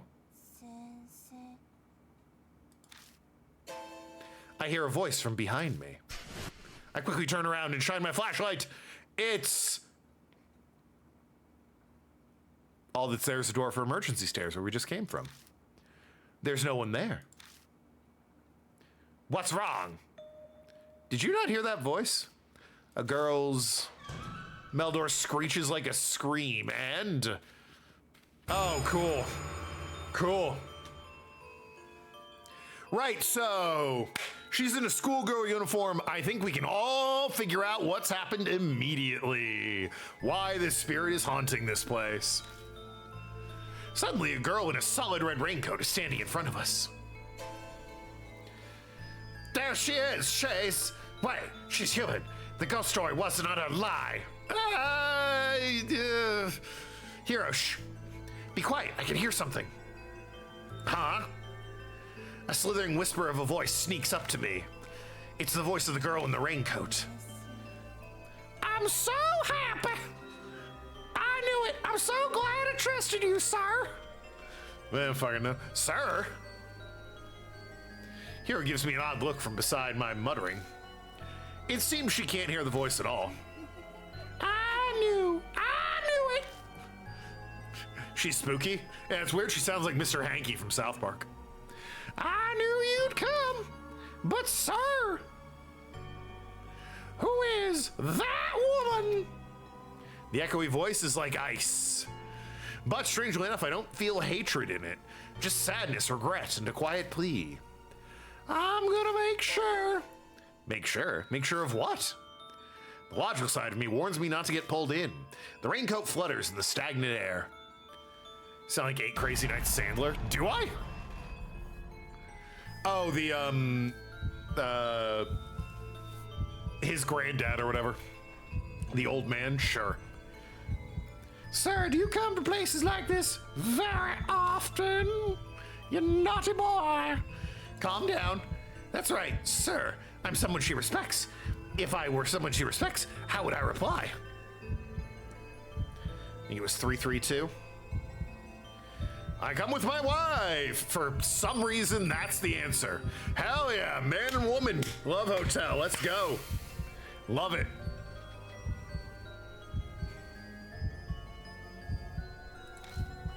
Yes, of course. Sir, could you tell me, please? Another teacher told me I'm heartless and don't treasure my friends. But if something's wrong, then it's wrong. What? What am I supposed to do? Which is more important, friends or what's right? The middle option. Apparently it's what's right. Fuck your friends. Your friends smell and are bad people. I guess.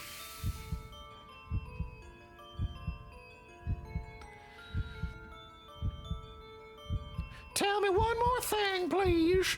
When people are selling and buying bad things, then who's in the wrong? It's whatever the middle one is. Both. Okay, the world. Man, it's the world that's wrong, man.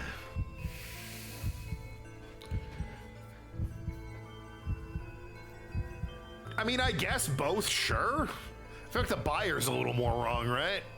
Because there wouldn't be a seller if there wasn't people buying it. Survived. I'm so happy. You're really him. I'm him. All the immoral people died. I can just glimpse a twisted smile under the darkness of her hood. Oh, good. Who is this, sir? More importantly, who in the world is this girl? Questions swirl around in my head. In that second of hesitation, figure of the girl sways like a pendulum and disappears into the staircase. And... Wait, yo! Hero dashes madly after her. Thanks. Abandoning me. Don't go! I desperately call after her, but there's no reply.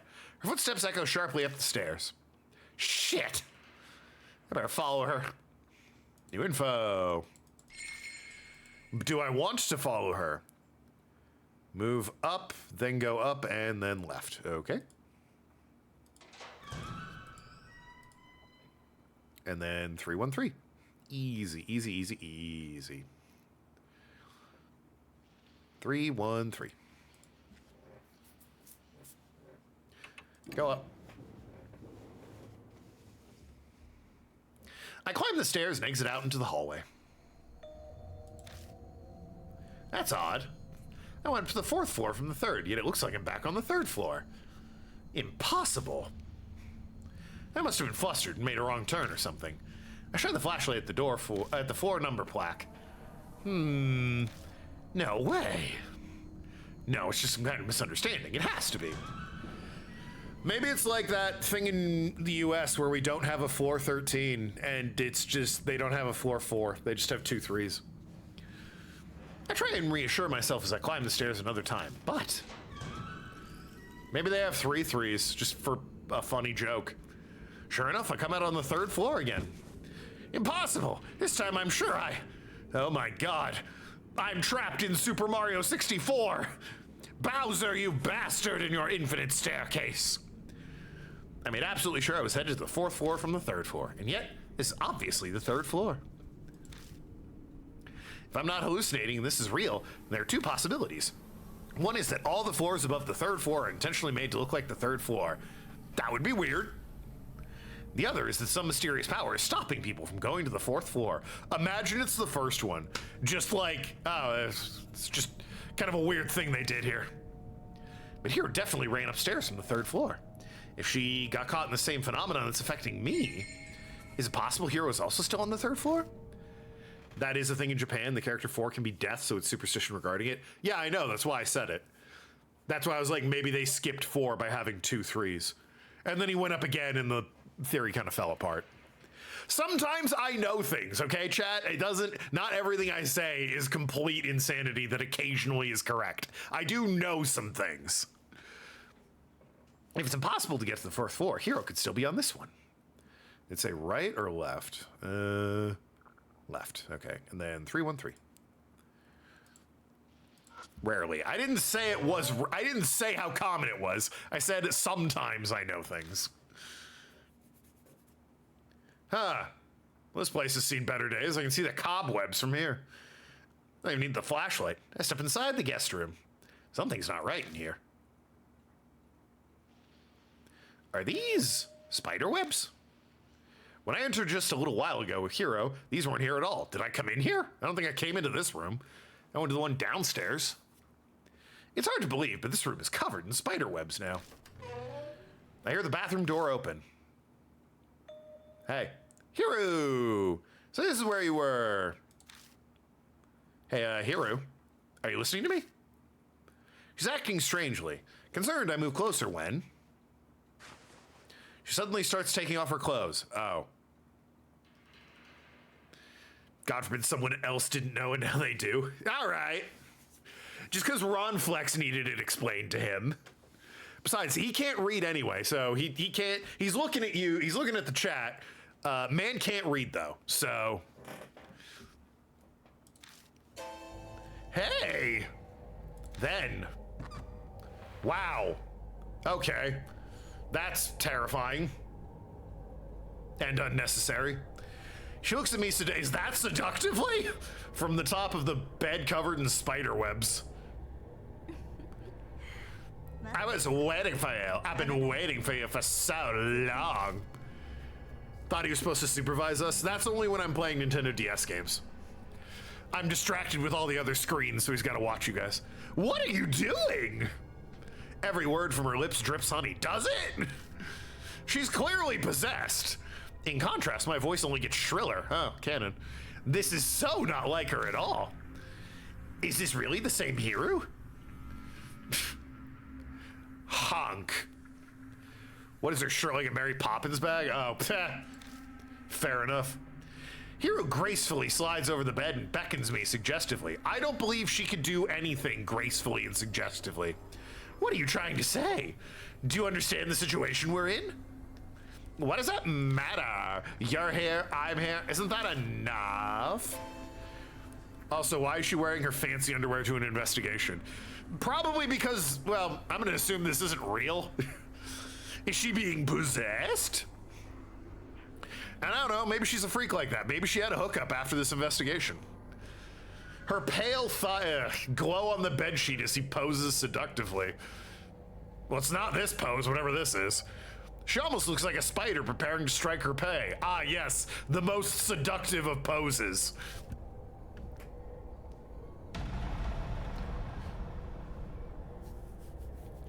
You left to get cookies? What the heck's happening? We'll tell you when you're older, Penguin.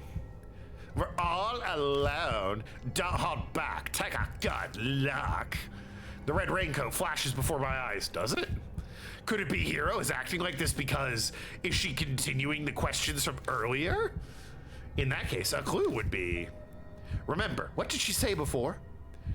Go on, look. Hero's possessed and failing to seduce us. Yeah. At least it's an adult woman. No thanks, I'm good. Me IRL. Have some shame. Nah, I'm good. That's how I would answer in real life. Nah, I'm good. This time, yeah, I take what I get, Clover, when it comes to this. Adult woman, thanks. Better than the high school student. How cute. Cough, cough. Hero suddenly says cough violently. Ha, it's hard to breathe. Please, my back. Oh my god, my back. Pat her back. Take off her bra and rub her back. Gee. I wonder what the wrong answer is. There. And murder victims? Yes. Murder victims and underage children.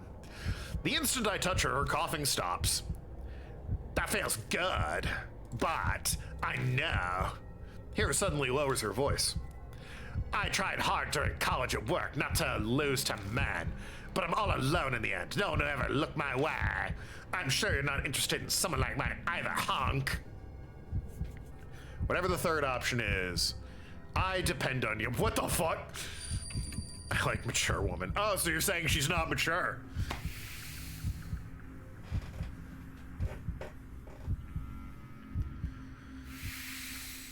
Anyway, if we could get off this screen as quickly as possible, I'd appreciate that. Just because I don't want my channel to get taken down for a few days. Her shrill laugh pitches into madness. Hey, get it together! The smacker. Slap her shoulders repeatedly. Near naked lady. Quiet. But she doesn't reply. It can't be. Is she... Her personality is suddenly dramatically shifted, and this crazy laugh. Cold sweat drips down my neck. This is almost like... What's going on? Is someone in here? Where were you? Or how did you even get here? Diamond, you came? Sorry I'm late. I rushed over as soon as the emergency patient was stable. So when it comes to things like that on Twitch, Twitch allows very limited nudity in streams for games. It is, the rules are really three-part. One, it can't last very long. Two, it can't be the main focus of the game. If you're playing like a hentai game, no dice. If your game happens to have titties in it, like Grand Theft Auto, sure, whatever. And three, you can't linger on it. So if you just have to go to, in Grand Theft Auto, the stripper club, fine, whatever. If you go there and spend like hours in the stripper club, they're gonna bop your channel and ban you. Which is fair, that's valid. But it is better than it used to be, which was basically just none at all, with a bunch of like banned games, and they were like, okay, we need to relax our standards a bit here. And I much prefer the new system. They do have a list of games that are just flat out banned. Popular games that are just flat out banned. But pretty much, yeah, it's as long as you follow those rules, you're fine on Twitch. Did something happen? I'm not sure, but I quickly tell Diamond what's going on. He swiftly examines the laughing hero and turns to me with his findings. No physical trauma, but her mind's confused. She needs to be hospitalized. We're on the third floor. How do we get her out here? I've learned a patient carry. We just need to get her on our backs. Come on, we need to hurry. If she's been poisoned, then every time is everything. Right, I'll help.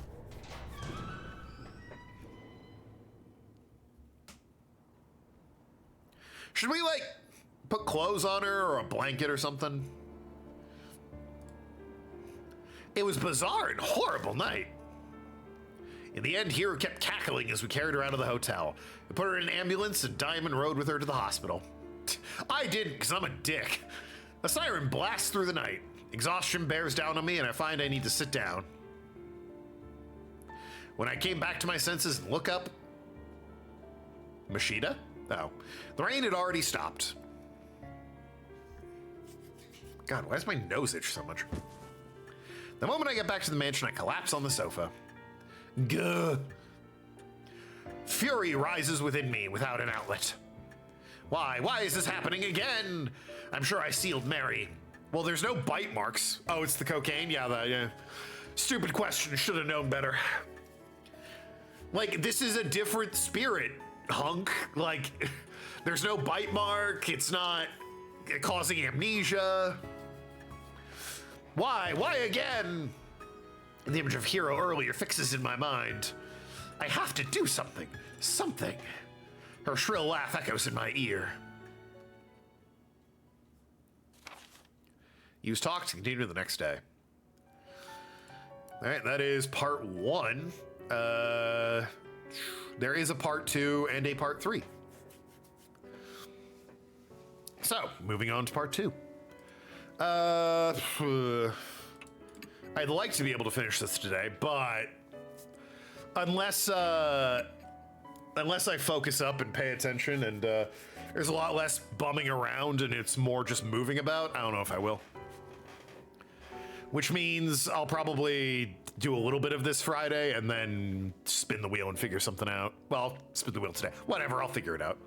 I have to investigate again tomorrow. Once I'm done looking things up, I should go to bed early. I guess I'll ask Kaida when we get to the normal in about an hour closing point. I hear the rumble of something heavy moving around as I'm half asleep. Is someone here? Is it Moshido? My brain is too sluggish for thought. I couldn't say how long I slept. I remember it being dawn, but... A loud noise makes me spring upright.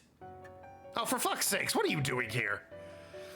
Young eyes stare at me. I forget what her voice was entirely. I'm so sorry. I woke you up. Suzu, what are you doing here? The room was messy and I hadn't made an appearance in this bonus episode yet, so I thought I'd clean it for you. Sorry I didn't ask permission first. That's not exactly what I meant. Yeah, I'm just gonna assume this is the guy that was with her. Pazuzu. Oh, are you awake? I remember him. Nope. Frog in my throat. Jeez, are you a little too careless? Christine, what are you doing here? She shrugs and sighs dramatically, very nearly rolling her eyes at me. How do you people keep getting into my house? Yeah, lock your door, man. You left the front door unlocked. Were you out investigating until late? It's not good to sleep on the sofa. I guess I didn't have the energy to make it up to my bedroom last night. Yo, sometimes the sofa sleep is like a healing thing. Like, damn. There are some days you get like the sofa cushion up on your back. Ugh, it's nice. Was I that tired? Yeah, something like that. Take better care of yourself. Oh, do you want some coffee? No, I'm fine for now. More importantly, why are you here? Christine glances over at me and huffs. I'm dropping off reports from Mr. Detective. Mr. Detective? How do you not know who that is? Must be research for Mashida's case. But who'd have thought Christine would listen to requests from Mashida? That man is the worst. The attitude he had when asking for a favor. If I didn't owe you, I'd have flat out told him no. Guess she didn't agree because she wanted to. I understand, but why is Suzu here? I told her about my visit and invited her. Why are you talking to her? We exchanged numbers a while back. Why? She's a child. Yeah, she certainly surprised me, suddenly asking to be friends. Oh. It's the first time I've been fuck, it's her. It's the first time I've been friends with an adult. Christy whispers to me. I mean, I can't help but be worried. I have to make sure that creepy otaku isn't doing anything weird to her. Yeah, good. They go after children sometimes. Yeah, good. So that's why. She was worried because Aita's so forward. Not more likely because Suzu's too innocent. And also Aita's too forward. But I'm a little relieved. Don't make a habit of it, yeah. He didn't seem very well when I was here before, so I've been worried. I'm much better now. I'm glad to hear that. Oh, I wish Aita could come with us. I don't. But he's working at the factory. It sounds like Aita started working seriously. It's never too late to start something. I hope he tries hard. So moving on to matters at hand. You heard how the owner of that hotel went missing, right? I have connections with a copy editor of that article, so I asked her. And sure enough, her expression clouds over. The hotel and rumors of its illegal services were juicy news for the media. They even knew that there was a mediator organization managing it. The reporters looking into the flow of cash actually got some concrete proof. This telling of the story is fascinating because Christie used to be in the media herself. Remember? The thing recorded in the guest book we found must have been connected. But before we talk more about it... Suzu, sorry, would you mind doing more cleaning? I've been putting it off for a long time, so the second floor is a giant mess too. Oh, okay, I can do that. I'll borrow your cleaning supplies then. I had to blow my nose. Something about doing a bunch of voices really stuffs the nose. Ronflex, please.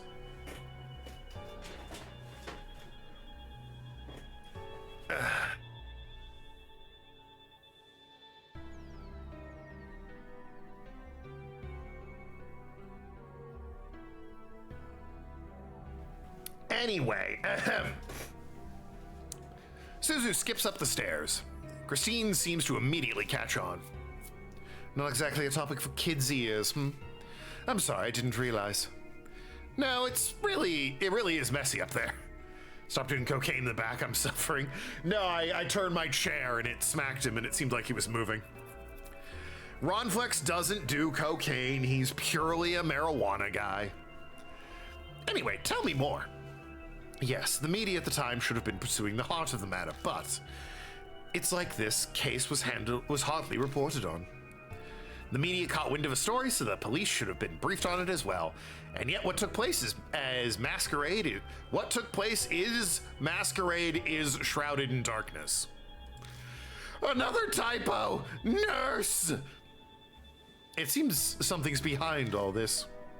Behind? How do you mean? I don't know if this is true or not, but they had a whole list of all of Masquerade's customers. Famous politicians and businessmen were on it. And that reporter who got proof up and went missing. A number of freelancers on the case also went missing, apparently. That's horrible! Those are the only words I can find to describe it. You're telling me. It's an outrage to silence those who are seeking the truth.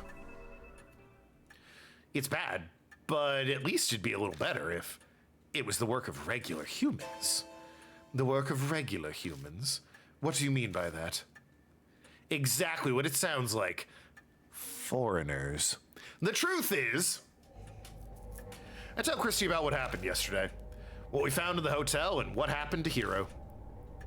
The color drains from her face until she's as white as a sheet. Suzu, we're leaving! With her sudden yell, Christy stands up and prepares to leave. What? What's wrong? No one told me. What? No one said a single thing about a spirit like that being involved. I'm sorry, but I can't do this. I'm never going to face a spirit again. And I'm not just thinking about me. I don't want Suzu going through that either. Thinking about it, it makes sense. No one has the right to drag Christine and Suzu into a case like this, especially me. I'm sorry, I didn't mean to get you involved. The research you've done is enough, so don't concern yourself about it anymore. Christy looks at me, stunned surprise. No, I should be the one apologizing. I owe you. You did everything you could to save us. And I did! But we... Is something the matter? Suzu re-enters the room, head tilted in confusion. I just remembered something I have to do, so we have to leave. Sorry. I think they've brought Booyah in if it wasn't spirits. Money? I am rich. Maybe she thinks Mashida and I are dating, and it's like, I'll just drop these documents off at his boyfriend's. You can keep cleaning next time, okay? Okay, I understand. Suzu nods, though she looks suspicious. She's very perceptive. She has to have picked up on the strained air between us. Well then, see you, Mr. Booyah. Right, thanks for coming all the way. You were a great help. I'm very grateful. She quickly bows to me, her expression inscrutable. Excuse us. I'll come again sometime, okay? Suzu puts her hands together and bows politely. Then she whispers in my ear so Christine can't overhear. I'm sorry, I caught a little bit of what you were talking about earlier. So I contacted Aita. Fucking goddamn it! I was hoping he wasn't gonna be here, along with the fucking motorcycle riding kid. Characters I don't give a shit about. I'm sure he'll be helpful. No, he won't. Oh. To be honest, I can't imagine Aita being very useful. But Suzu has good intentions, so I nod. Thanks, that helps. I do my best to smile as I see them out of the mansion. I need to get ready soon and head out. New info is added. Christine's information. All right. I assume the masquerade. Yeah.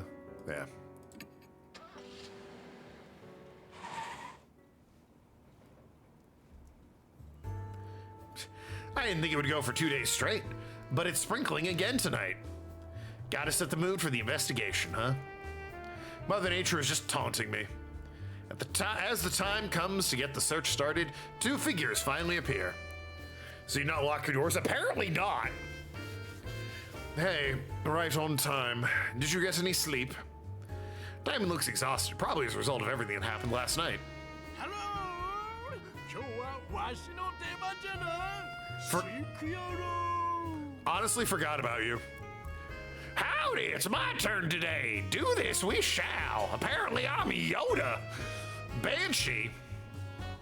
I never expected Banshee E2 to come help, but he definitely has some spiritual power. Yosoka's judgment is on point.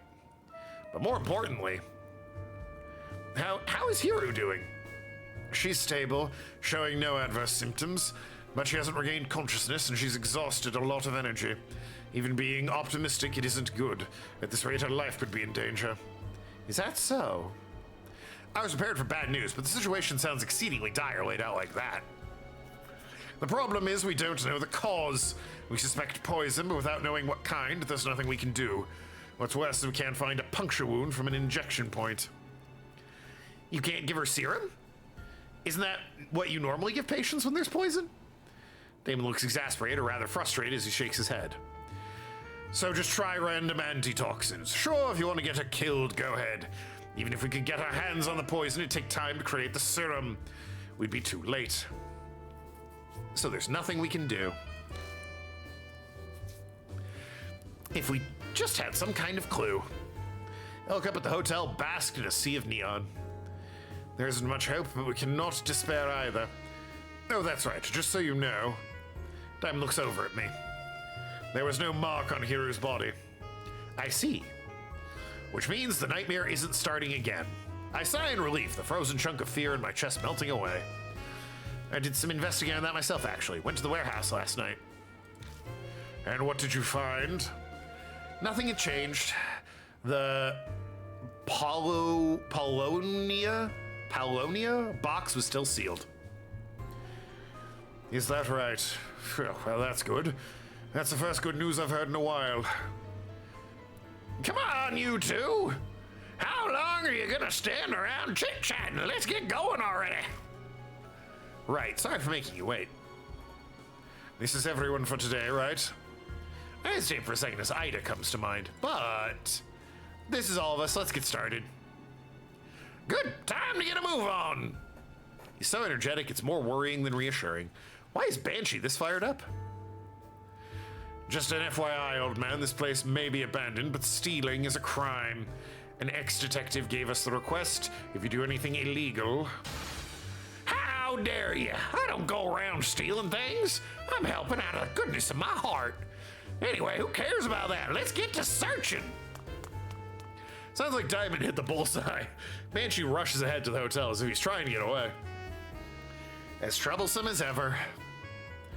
Well, he's at least reliable at times like these. By the way, Booyah, may I ask you to do something for me? No need to be so formal about it. If something were to happen to me, please move Hiro to another hospital at once. I've spoken to another doctor I know.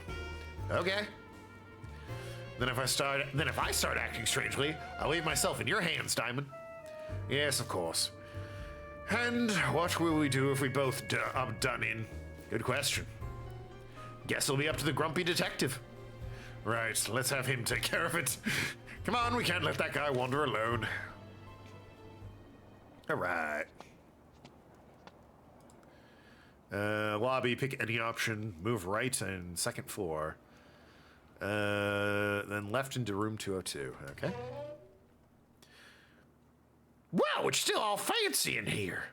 Banshee's cheerful voice hits us as soon as we step inside. Maybe I can make this my second home.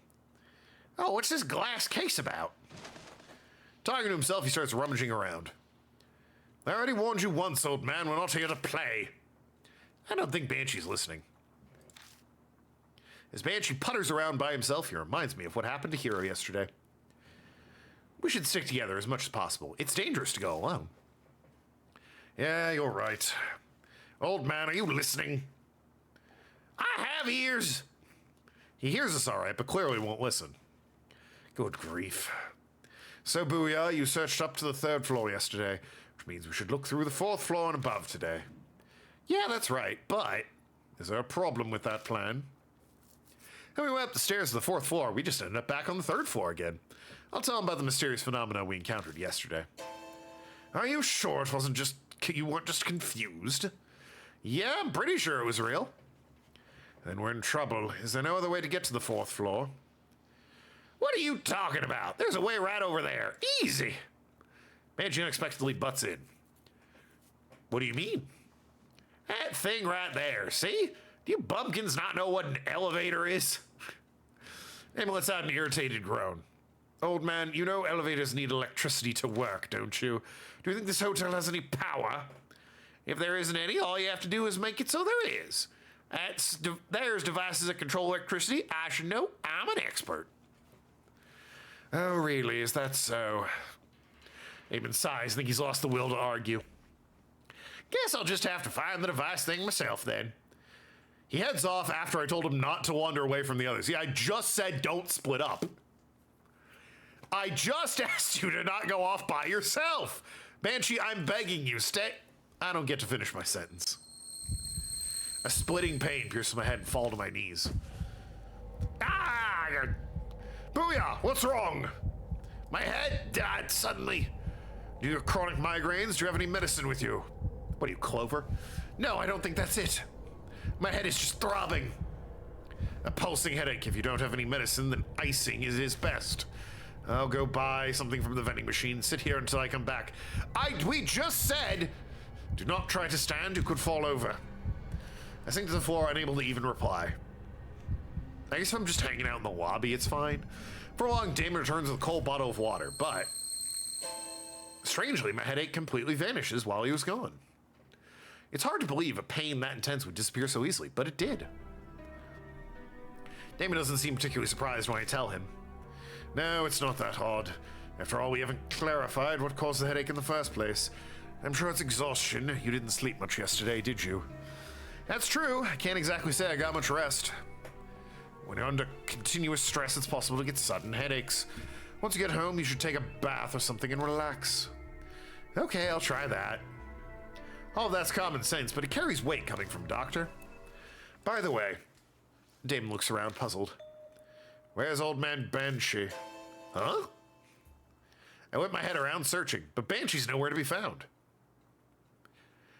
Jeez, already? I give up. Well, find him. Let's hope so. I'm quite worried. I'll be honest, I know Kaida likes Mashita, the detective. I actually think our boy here is... I prefer him. He's a bro. He keeps helping out. He's reasonable. He's, got that sad boy energy. There's nothing we can do. We'll let him do what he wants. As long as it's proper investigation, a detective should have no complaints. Yeah, let's go. He's here in the trenches helping us out. He's a doctor, doing his best. The detective's like, yeah, figure it out, bye. Like, he's cute, but he's a dick. Anyway, it said under the bed.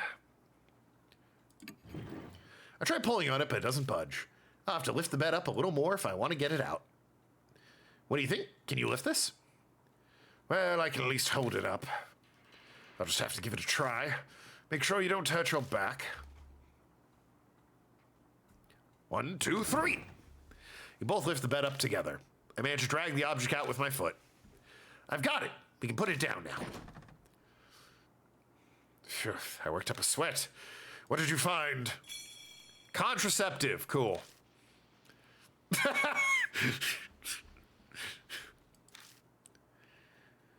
Strange hasn't been found until now. Really? Is it? I don't think people are digging under these beds terribly often.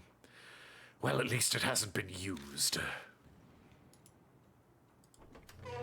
Anyway. Contraceptive. Down. Feel the lift. Move up into it. Feel the floor guide on the left and the buttons on the right. What are you talking about? Is this the lift? The door of the elevator. Oh. I tried pulling the elevator door. It moves slightly if I put all of my weight into it. It's impossible to open alone, but if I had help, I might be able to force it open.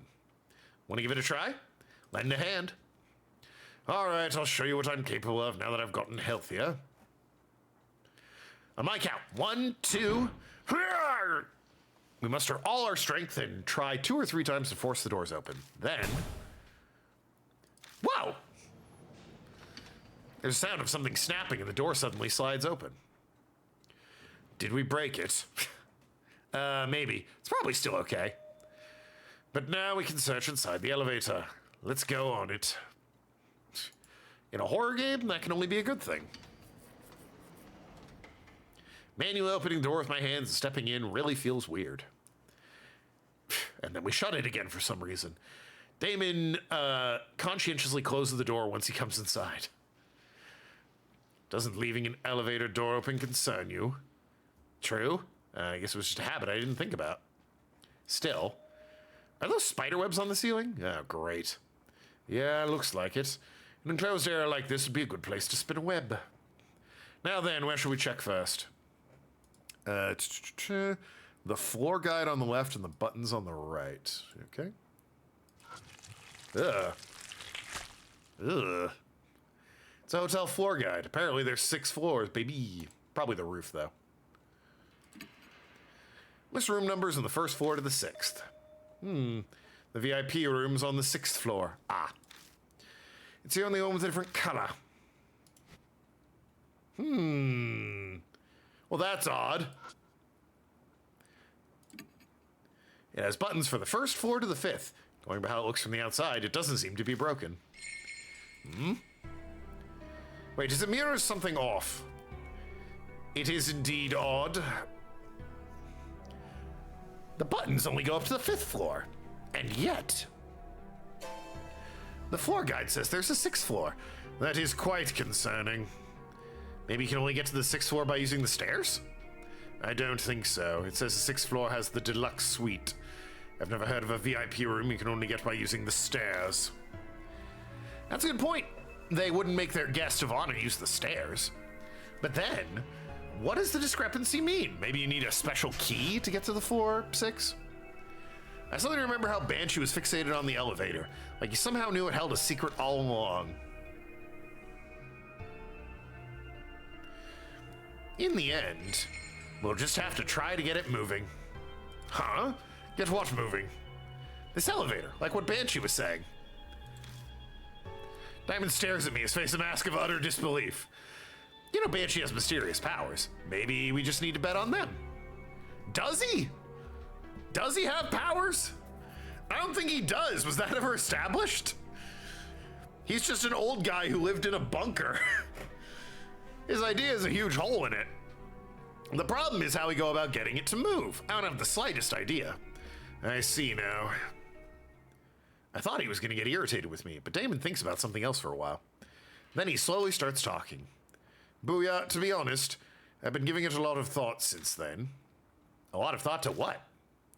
Why we survived, or more why the spirits were vanquished. I've been considering the reason. It's surprising to hear him talk about that. He speaks as if recounting something painful. The reason why, it's clear that nothing physical was behind it.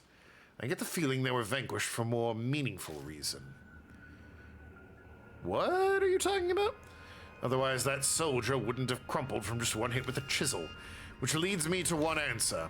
The fights we experienced with this spirit weren't actual fights. More rituals with certain conventions. Rituals? Well, that's actually an interesting theory. Just like regular ceremonies, rituals are presented to the spirits. A ritual is a reenactment of something. Obviously, it doesn't actually take place. But maybe going through the motions satisfies those on the other side. That's one purpose it accomplished, and in our case, the spirits were vanquished. Then the mark disappeared. It's all conceptual, but a convincing argument, especially for those with personal experience. For example, we vanquished Hanaika with lipstick and a hand mirror, but when we essentially reenacted his memories of his mother. And if you define a ritual as a reenactment, then it'd mean our fights were rituals. I understand that, but... answer how you wish.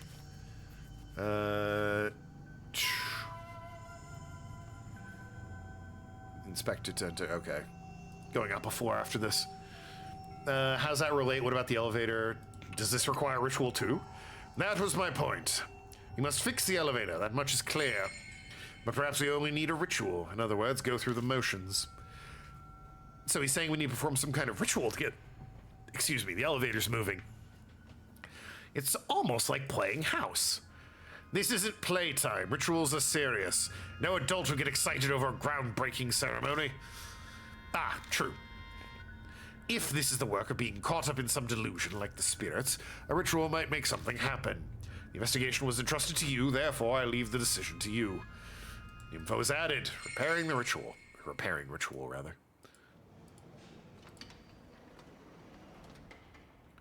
Yeah.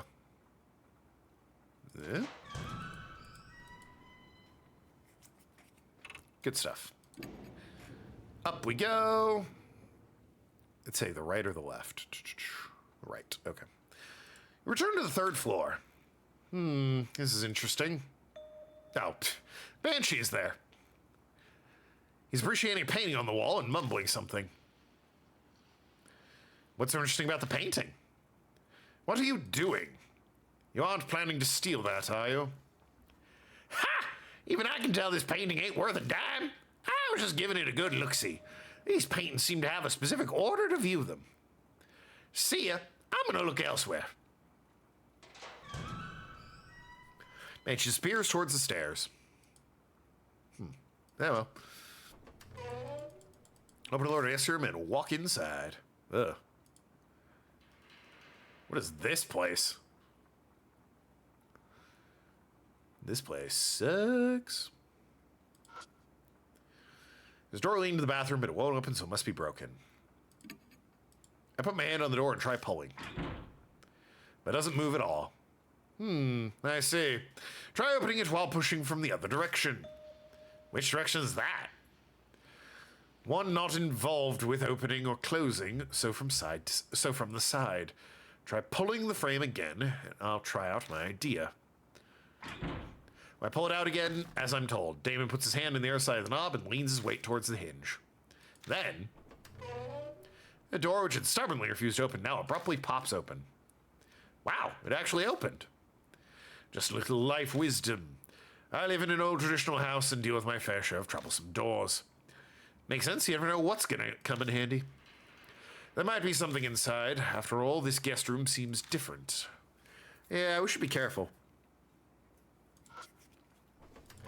Open the door to the bathroom.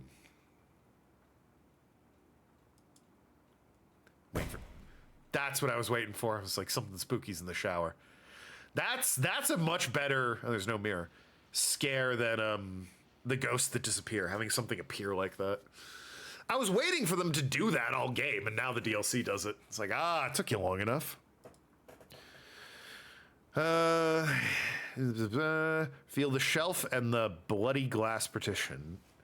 Okay.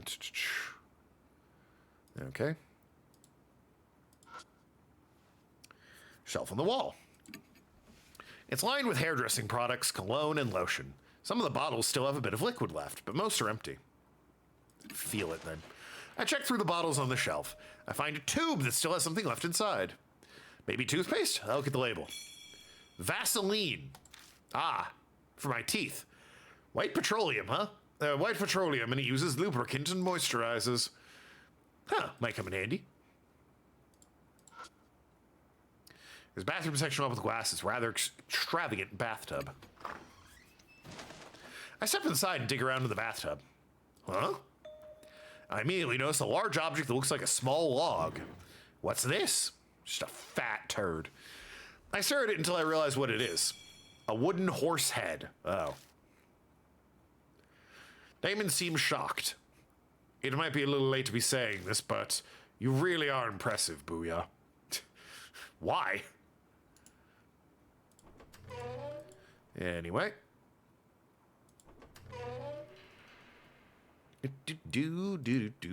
Fuse box. It's an object with an iron cover. I think it's some kind of electrical device.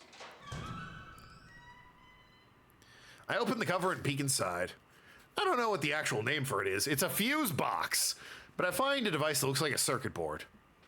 And of course it's broken. We have to fix it if we're going to get the elevator moving.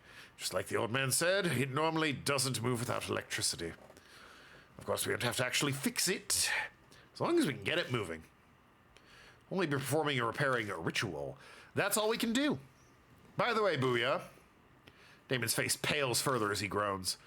His stuff hanging everywhere. I think it's human hair. Oh yeah, there was a lot of that in the bunker that never really got addressed. I was expecting like a hair demon. None showed up. Is human hair just like a thing that is part of Japanese folklore for any old spirit? Sweat drips down my back. It certainly does look that way. Well, we can only ignore it for now. Yeah, good idea. Trying to put it from my mind, I reach out to the circuit board. Just then, I notice something weird. What's that noise? When I hold my head close to the circuit board, I hear a faint buzzing. It's coming from the circuit board. Something might be vibrating inside. That's often the case with electrical devices. You're right, it's vibrating. Touching the case with my fingers, I can feel the vibration. He was right, the board is vibrating. So that must be why. Damon nods to himself. There aren't any spider webs here. It's more of a common Japanese horror trope. Yeah, but I always like... There are demons whose whole thing is that they have long hair. I always sort of just assumed that it went with them. In the bunker, it was the fucking cannon soldier who didn't have anything to do with hair. Maybe you could argue it was Miss Zoo, who also didn't have anything to do with hair. And now it's Little Red Riding Hood, who also, as far as I know, doesn't have anything to do with hair. What do you mean? Nothing. I expected this place to be covered in spider webs like the elevator. It was strange to see it wasn't. It's probably because of this noise. Spiders hate small vibrations like this. I've heard that's why they don't spin webs by motors and things like that. Huh. It's not really relevant. Now, what should we do about this? Info is added. Circuit breaker. Well, believe it or not, we're going to use a contraceptive on it. And then back into the elevator.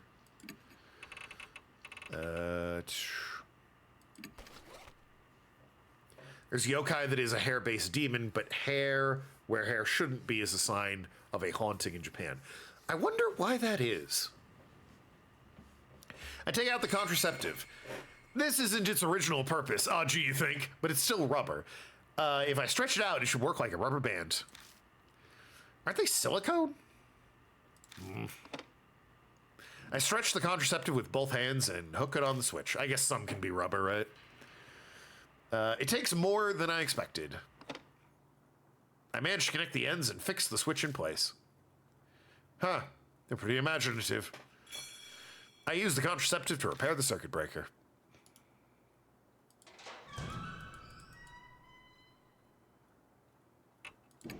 Down to the second floor. And into the elevator. Right, so in the elevator, use Vaseline on the keyhole to the right. Well, there are keyholes there. Move up twice into the fire escape and then go down. What? Oh, go to the fire escape and then go down. Gonna work.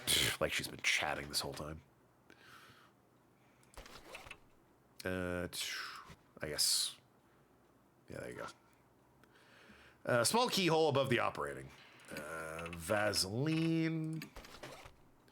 I smear Vaseline around the keyhole. It's nothing more than a replacement for oil. Excuse me. But it might help the keys slide better. Left the elevator. Into the fire escape. And then down a floor. Vaseline, down.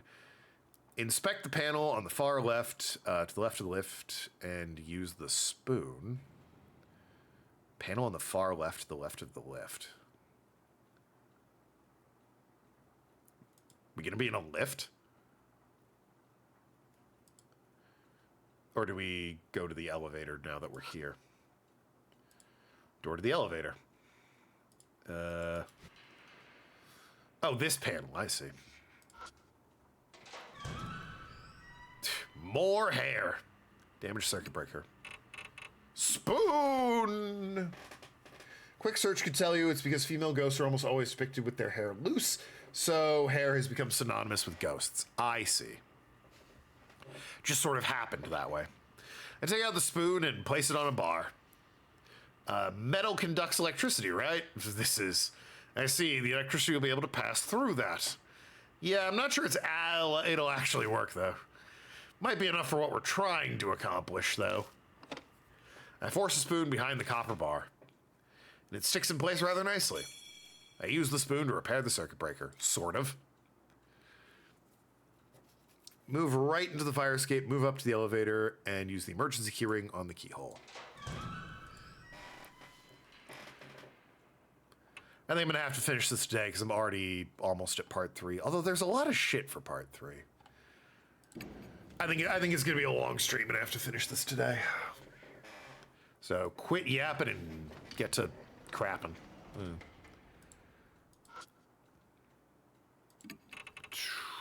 Emergency keyring. Take the emergency keyring out of my bag and check the keys. I find a small key that has the word fire engraved on it. I stick it in the fire switch. I slowly turn to the on position. Something clicks. Then, whoa! The elevator automatically moves to the first floor. Damon groans as he wipes sweat off his face. I can't believe it. It actually moved. Wait a second. You're the one who suggested we do a ritual. I suppose so. Still, I'm shocked. Let's do this, indeed. But now, finally, yeah, I might be able to get above the 3rd floor. Exactly. I wonder what we'll find. All right. Inspect the buttons and go to the 4th floor. And then we have choices, which are specifically 2 and 3.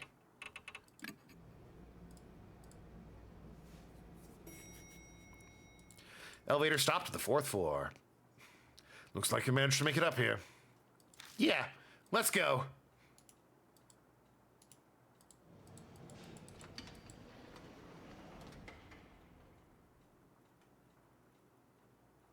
The gloomy hallway stretches out ahead of us. Doesn't look at all that different from the lower floors. Oh, look who it is. She's back. It's her. A red raincoat appears in the darkness. My grip on the flashlight becomes sweaty. That's... Nope. Damon takes a step back. Oh, God, I've already forgotten what your... Oh, it's Hanky. Sir, other people are unnecessary. You're the only one I want to see, sir. I don't like gross or scary things. She's calling me sir again. She seems like she'll listen to whatever I have to say. I should try asking her something this time. Anything, really. I just need a clue. Anything that can help me save Hiru, who suffered in pain at this very moment. Yeah, 2 than 3. Okay. By made up, I take a deep breath, but... Damon stumbles over something and falls. Hey, are you okay? Sorry, nothing's wrong. Huh? Damon falls silent as he tries to stand. Look over it and immediately see it. I think Damon stumbled over is... Huh. Well, that's unfortunate. Ah! Damon instinctively scrambles back. What is that?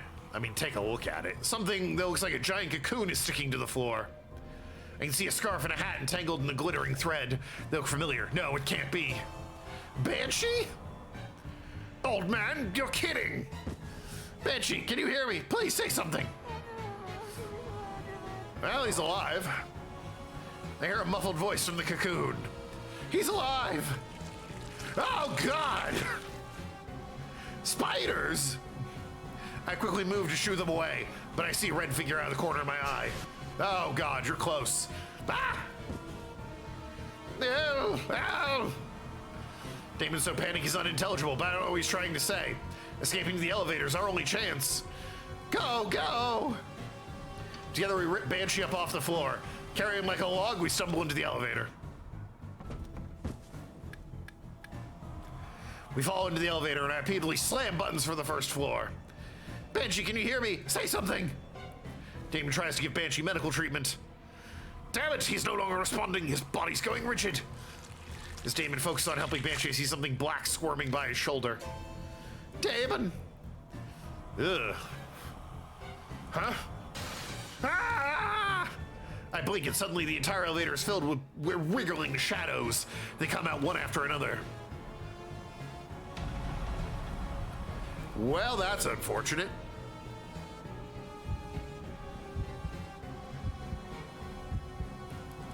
Yell loudly. Awesome. That'll stop the spiders. Screaming. I guess they don't like vibrations, right? So I bend over and yell loud enough to wreck my throat. The spiders visibly stop moving for a moment. They're all looking at each other going, wow, this guy's a bitch. They're still coming. We need something stronger. And then 3, the mini massager. Oh dear. I take the massager out of my bag, press it against the wall, and turn it on. Good thing it's brand Black Thunder. A growling vibration runs through the walls. The spiders suddenly start acting strangely.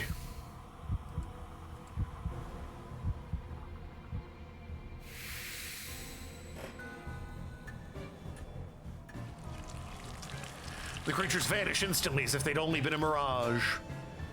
What's going on? Yeah, I was desperate, but I can't believe that thing had a big enough vibration to scare them. As I'm puzzling out why, something slams into the elevator door hard. Hurry and get the elevator going! Right, I need a button. But then I realize, I already pushed the button a ton of times. I press the button for the first floor again. It only clicks, the metal box is stranding us. Why isn't it moving? Oh, hey. Wah! It's her! Hurry, hurry! It's obvious who she is. Move, move, move. I pray silently as I jam the button. Then...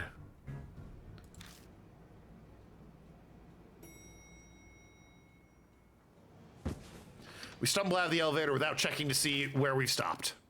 Oh, thank God, the lobby. Makes it easier to run for our lives. We're on the first floor lobby.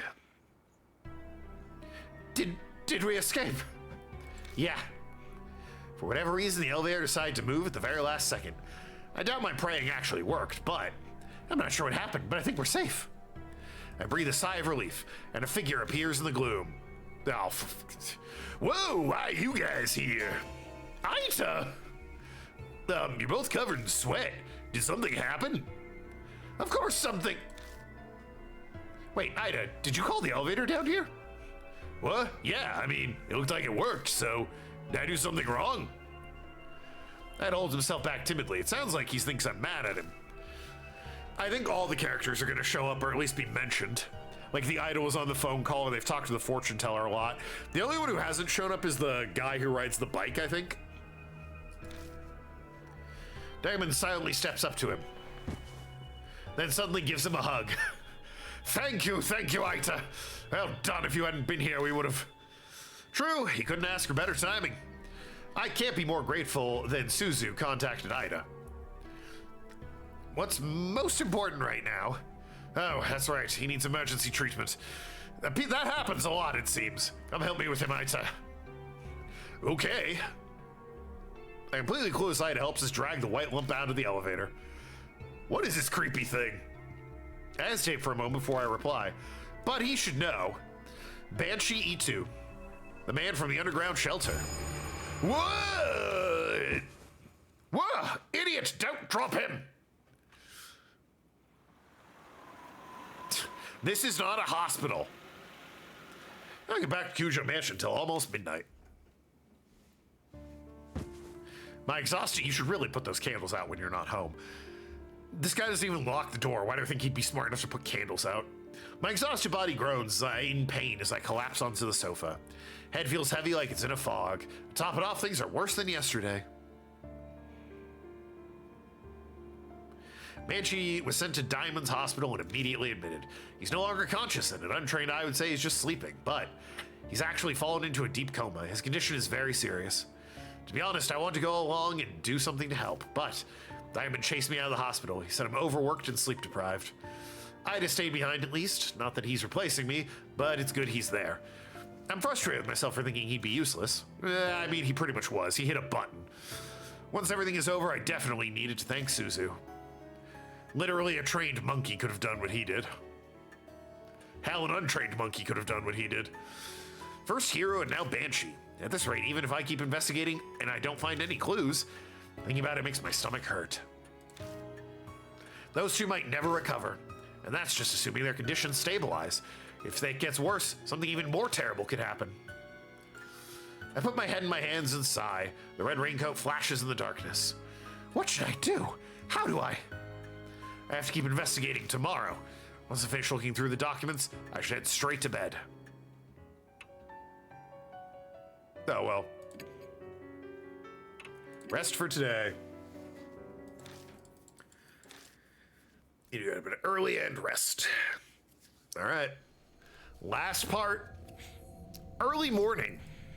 We're into investigation 3, which is the good ending and the bad ending, huh? Yep. Part 3's got a lot of shit to it once we get there. As I get the worst wake-up call ever. Biker kid. Oh god, no, it's just awful. A severe pain threatens to split my head. The mysterious headache from yesterday is back with a vengeance. I meant to go to Damon's hospital to see Hero and Banshee while it was light out. Ugh. Spots flash before my eyes. I can't even sit up. I pull the sheets up and wait for it to pass.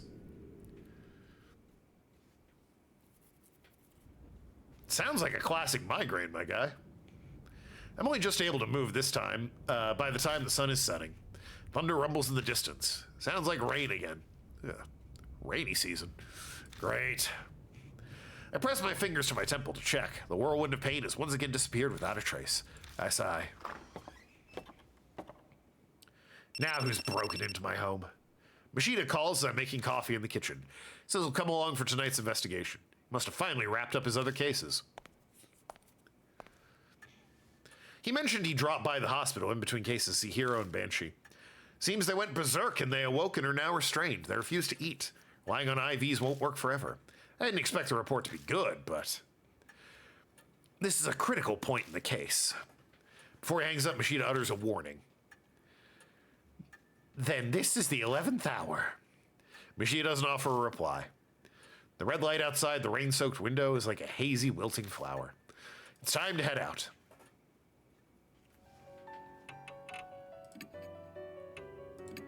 To Masquerade.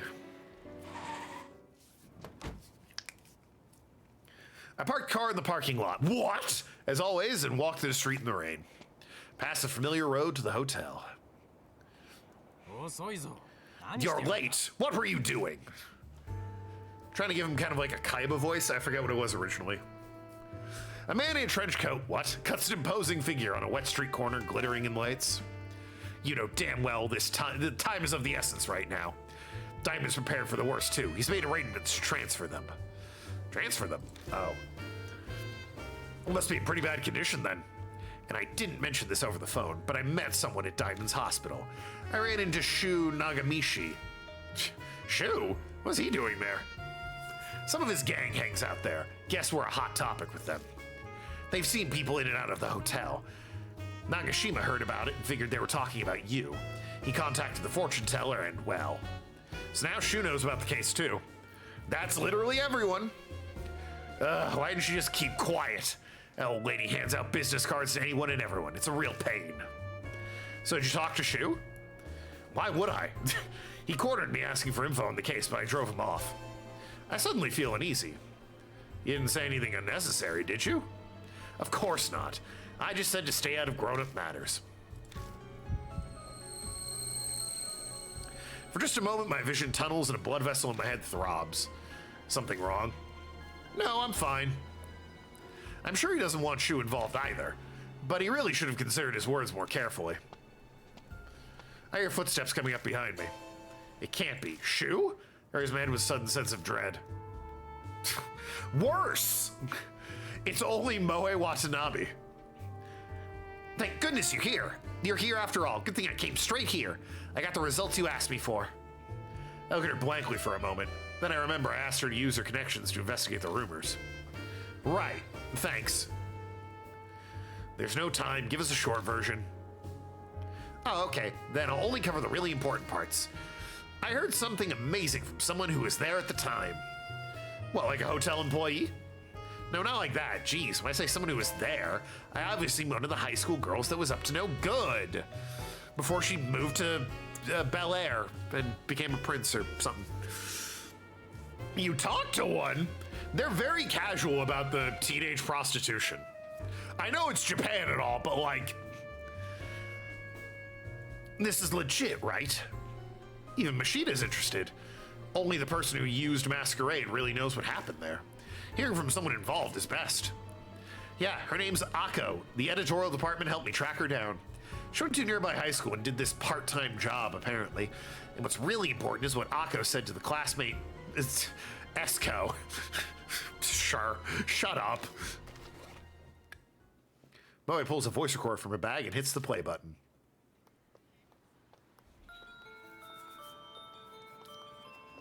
Yeah, a friend introduced me to a part-time job. It was whimsical. I just did it on a whim. Yeah, so we're supposed to meet at the Hotel Masquerade, and there's a system where someone introduces us to customers. He had a lot of money from it, so everyone was dying to get hired. But one day there was like an incident. Someone at school found out about the job. Some goody two-shoes class rep, Esco, said she was going to tell the teacher, Enmura. Everyone freaked and apologized to her, saying they'd stop. She wouldn't listen. If our parents found out, it'd be the worst thing ever. We begged, but she didn't budge. In the end, she left class saying she was going to get the police with Enmura.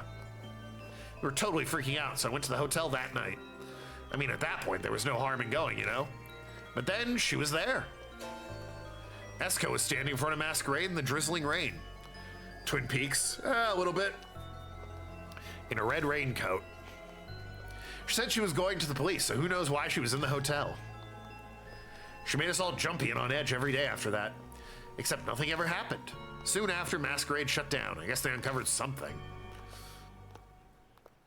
Huh? The job? Yeah, I completely quit after that.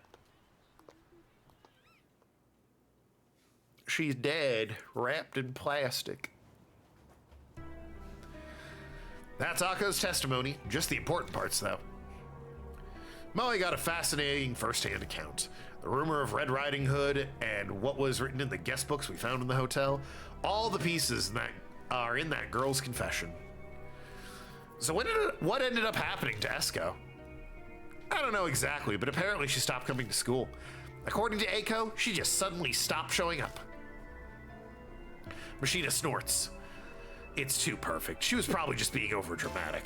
Especially the part about a red raincoat. Most people use this as an umbrella when it's raining. That is true. Machina's right.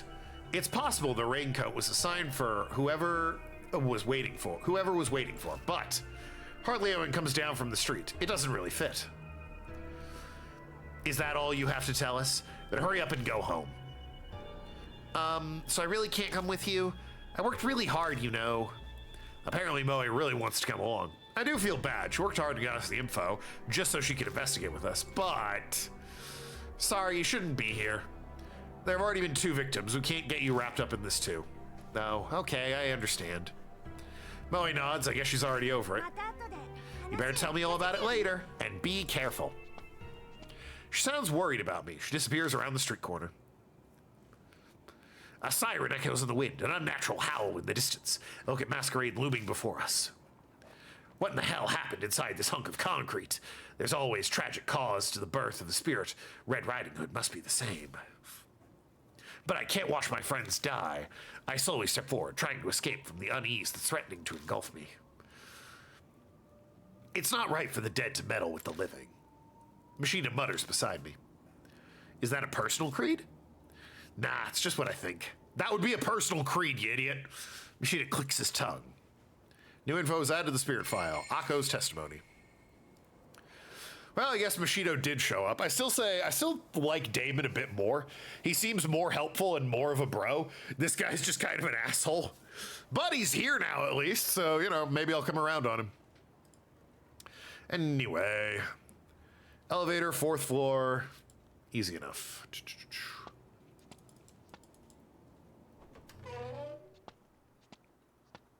Hey. As I step into the lobby, Machida stops in front of me. What's wrong? What a fantastic job you've done here. Huh? What are you talking about? Look. Huh. It's crappy now. What? The lobby looks completely different. The room is covered in white. Spider webs. It wasn't like this yesterday. Thought so. These are webs? She touches one of the floating threads. Looks like she's upped the ante. Bring it. Time to make our appointment with our lady friend. Just then, the groan of the elevator moving echoes. Huh. The elevator just come back to the first floor? That'd mean someone's already here. Did you see which floor it came from? No, I wasn't looking. Though I feel it took a while between when I heard the noise and its arrival. I'm betting it's one of the upper floors, maybe the 4th or the 5th. Yesterday we got the elevator working and managed to get to the 4th floor. But because of what happened to Banshee, we weren't able to investigate any higher. Okay, let's start on the 4th floor.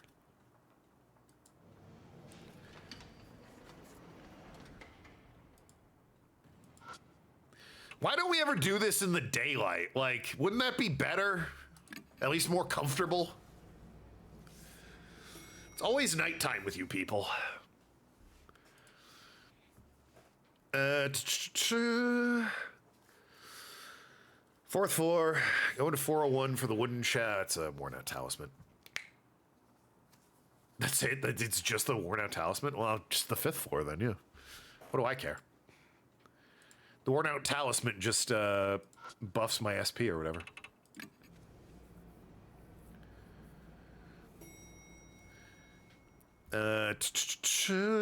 Room 501 on the left. Okay. Ghosts don't show up at the daytime. Also, people might notice he's been building during the day. So it's safer during the day is what I'm hearing. Ghosts don't show up.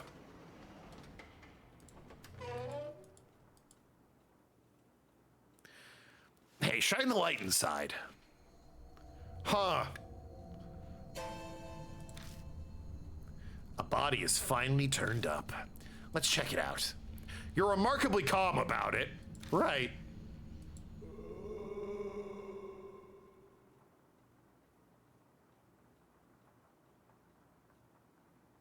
That a coffin? Like, that's a straight up coffin. The ghost evidence wouldn't be there, safer but no progress. You're telling me this coffin and dead guy wouldn't be here in the daylight? There's a skeleton left hanging in the restraints. Gotta feel it. When I touch it, something flakes off. It's like traces of dried skin. The corpse is almost completely skeleton. Coffin maybe, corpse no. I'll take your word for it. You're far more the expert when it comes to ghost stories and such than I am. A small statue, but based on the thickness of bones, it's likely an adult male. Considering how dried out it is, it's been here for at least a year. The problem is the cause of death. If you can believe it, natural causes. Machida meticulously searches the corpse. Finally shakes his head. I just can't tell. Well, yeah. Was he strangled by spider webs? Quit joking around. A joke, huh? It'd be great if that's all it was. Still, this skeleton, he must have been in pain when he died. His face is all twisted. Those are the rules. Those rules are this franchise's rules? Well, fair enough. Not global.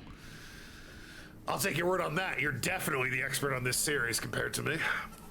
I haven't even finished the first game. If it was an adult male, then it was likely a guest here. No matter how hard I try to sympathize, I just can't. I can? What do you mean?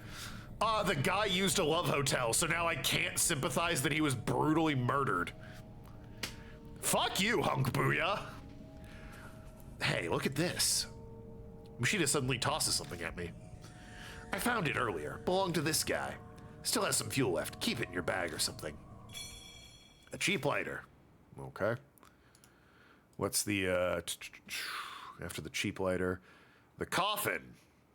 And then into the other room up here. Okay. I open the lid of the coffin. I find a book among the junk inside. Monster Encyclopedia. It's a book about different monsters from around Japan. It's convenient that's there and not, in the massive library we have at our estate. And the associated legends. Machida flips through the book. Huh, so the spider monster originally killed people by drowning them in water. That feels unnecessary. Yeah, that sounds right. Fuck me, never mind. I remember reading a legend like that in one of the books piled on my desk at Cujo Mansion. It usually targets woodcutters or hunters, but they're always saved at the last minute. Every region has a story like that. Saved? How? They use a tree stump. The spider takes it instead. What? Then the protagonist escapes. Huh. I don't get it at all. There's no point in complaining about folklore. Yeah, but what do you mean, use a tree stump? And it just takes that. In any case, this will make for a good reference. Take it with you.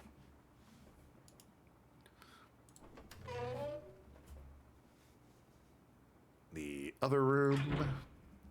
Door to room. Oh, wait, what? Oh, the bathroom.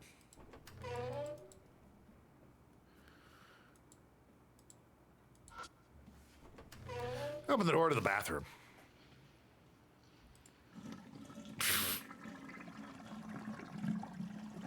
Classy. Thanks, game. Appreciate it. Feel the vanity unit for a bent hanger? Ugh. Let's not worry too much about why.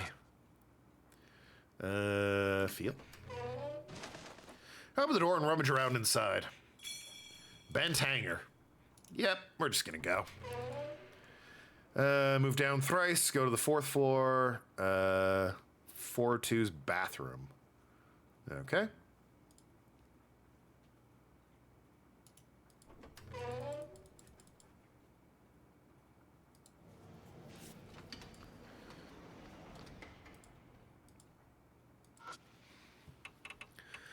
Fourth floor.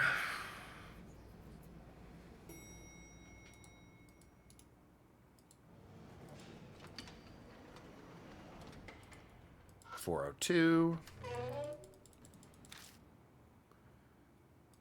This is 402, right? No, it's 401. My bad. Which ones are 2 and 1 seem to be a little inconsistent.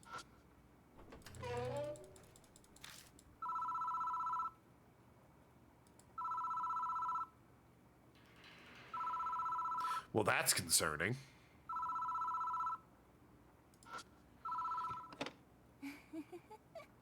Hear a faint laugh. I don't hear anything more coming from it. Cool. It's a horribly sane sink. Bent hanger. Take out the bent hanger. What should I do with it? Oh, look. Stains like I'm going to come from old blood. Feel. Really don't want to do this, but I still need to check it out. Shut my eyes and stick my fingers down the drain. If only you had a bent hanger instead. I touched something hard. Something cylindrical is stuck down there. Sadly, my fingers don't seem to be able to reach it. God, if only you had a bent hanger instead. Something in there. It's often a prime location to hide incriminating objects. It's likely an important piece of evidence. We should get it. Man, if only I'd tried using a bent hanger first. You know what? An idea hits me. What could it be? I take out the bent hanger. What? Should be able to bend this into any shape I want. Random phone call in a bend building? Yep, concerning. No, it's just a girl laughing on the other end, so, it's totally fine, right? I bend it into one straight wire I can fit into the drain. Imagine. Stick it in the pipe and move it up and down. I hear a sound of dirty water being dislodged and something hit something hard. Key to room 502. Deluxe suite. Ooh. That'll come in handy. Good thing it wasn't washed down the drain. Yeah. There's sticky white threads wrapped around the key. Ew. It seems like they stopped them from falling all the way down the pipe. Well, you know what they say. You either come in the sink or sink in the cum. And man, I guess we knew what those guys were doing.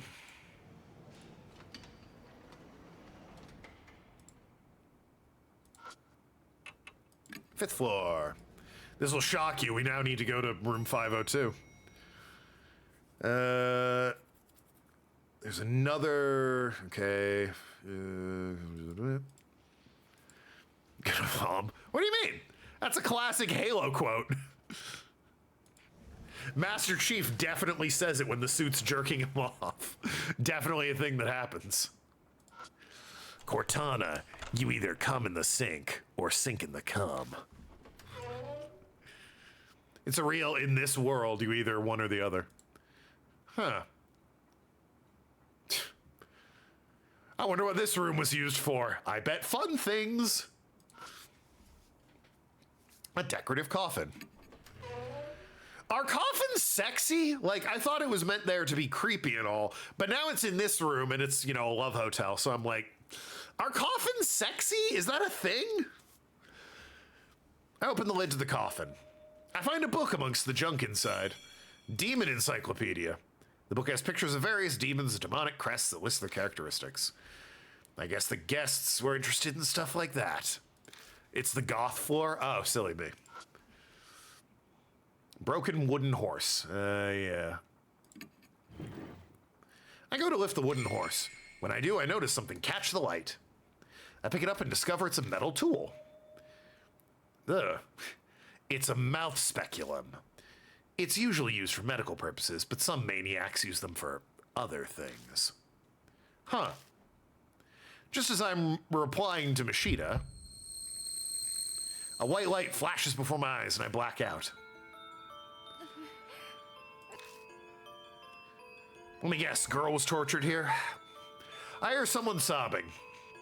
My eyes should be open, but everything is pitch black. I shake my head and desperately try to look around. Ugh. I mean, I get what they're doing, but I didn't need to see that. The horrible image flows into my mind. What is this? A young girl is blindfolded and restrained.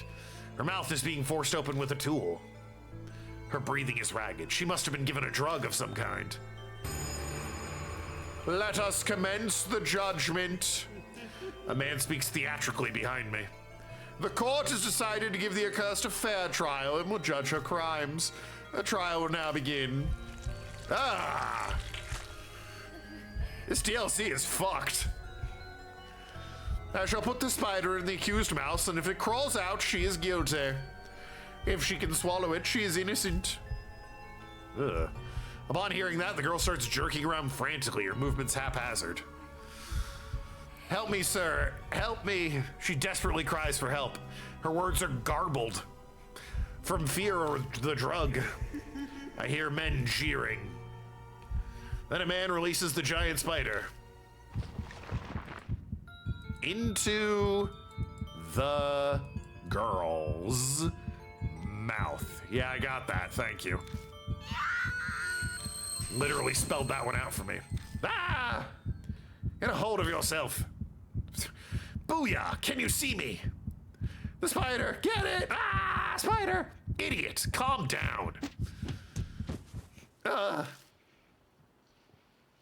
With a slug to the jaw, I feel like that was excessive, I finally returned to my senses. You know, a slap would have worked. That's right, I'm in a room at Masquerade. Then the vision I just saw. What did I just see? I went somewhere. You haven't gone anywhere. You just fell on the floor and started writhing. I feel like I've woken up from a long dream. I can't believe that was a hallucination. You finally calmed down? Yeah, I'm fine now. I'll be honest, the DLC I feel like is actually better than anything in the main game. This has been like effectively creepy, unsettling, interesting, and a better use of like the characters with stakes being raised. So bravo, DLC. I wiped the sweat off my forehead and swallow. The girl who was restrained, was that Esco? If it is, then was she unable to get to the police because she was caught by the people here? Well, that's grim. Demon Encyclopedia, wooden object, move into the bathroom, feel the shelf for bath salts and insect repelling cream. Well, that's convenient. Not the X-Cross? Yeah, well, it's a love hotel. As Kaida said, it's the goth floor. Which is why there's a bunch of coffins as well. There's a shelf stuck to the wall. I check through the bottles on the shelf. Bath salts, insect repelling cream. Hooray! Back into the corridor, then 3-3.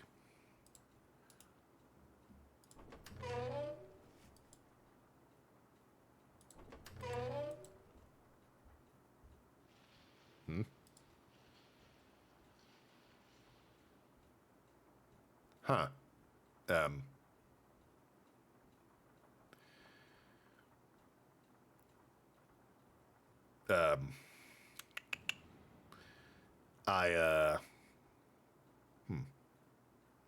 Well?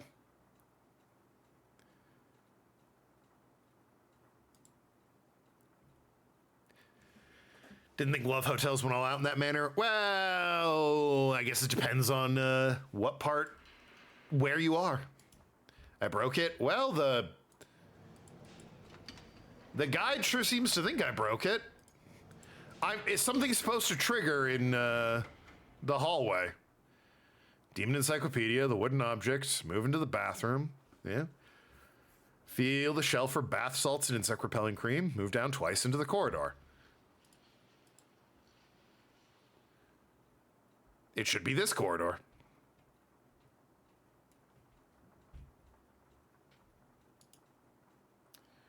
Well, that's unfortunate. You were going along nice and smoothly. Try going to the lobby.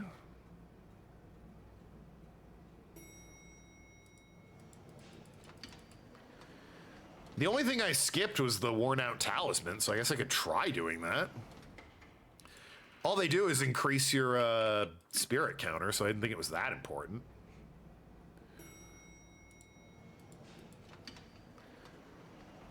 What's the worn out talisman? 401 in the wooden chest. Okay.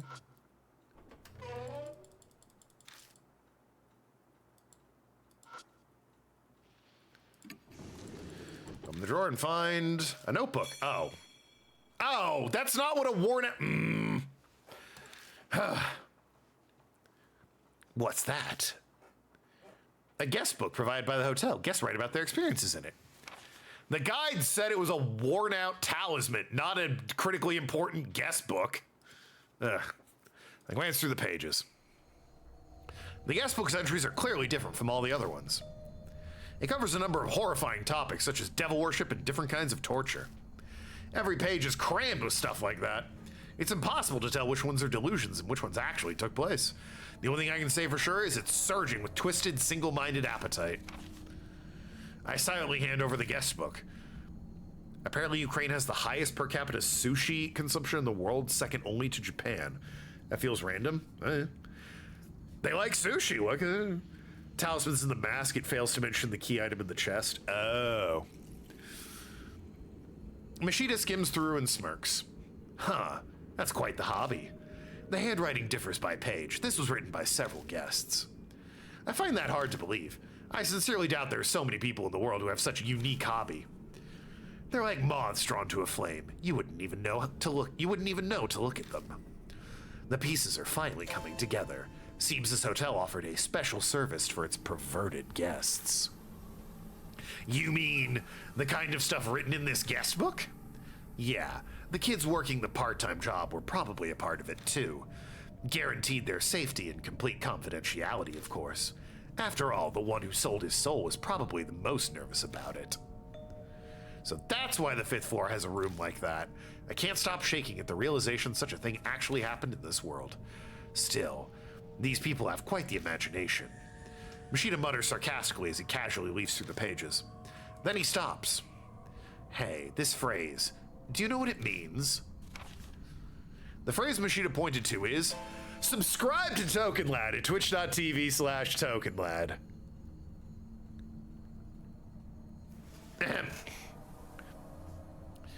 Yorogumo's punishment. Yorogumo, huh? Yeah, it's a spider monster. I've played Yu-Gi-Oh! You flip a coin and take, damage if you get tails. Attack goes through if it's heads. It's a spider monster from Japanese folklore that can shapeshift into beautiful women. Ah, so you do know it. Thanks so much for the info dump. I ignore the hint of sarcasm in his voice and read the rest of the page. I believe in Yu-Gi-Oh! It was Jirai Gumo. This is Jiro Gumo. I assume they're similar. Jirai Gumo is just a spider. I don't recall it being a beautiful woman in any way. Jiro Gumo could be like the demon spider woman thing.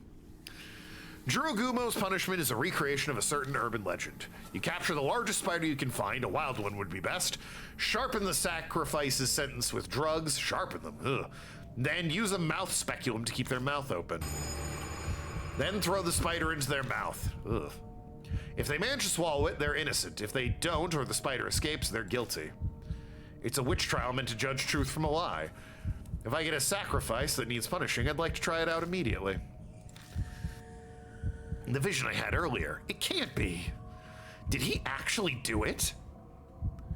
Hey, calm down, take a deep breath. Yeah, it's okay, I'm calm. I doubt Machida believes me. It's obvious I'm totally rattled. Don't forget, Booyah, we can't die here. Of course, I know that. Juro is prostitute, Gumo is spider. Well then what's, hold on. Yu-Gi-Oh! Jirai. Yeah, Jirai Gumo. Any notes on the meaning?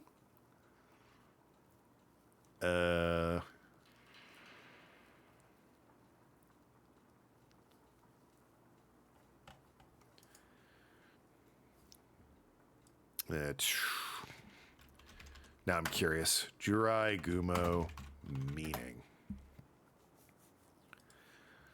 On the Yu-Gi-Oh! Wiki.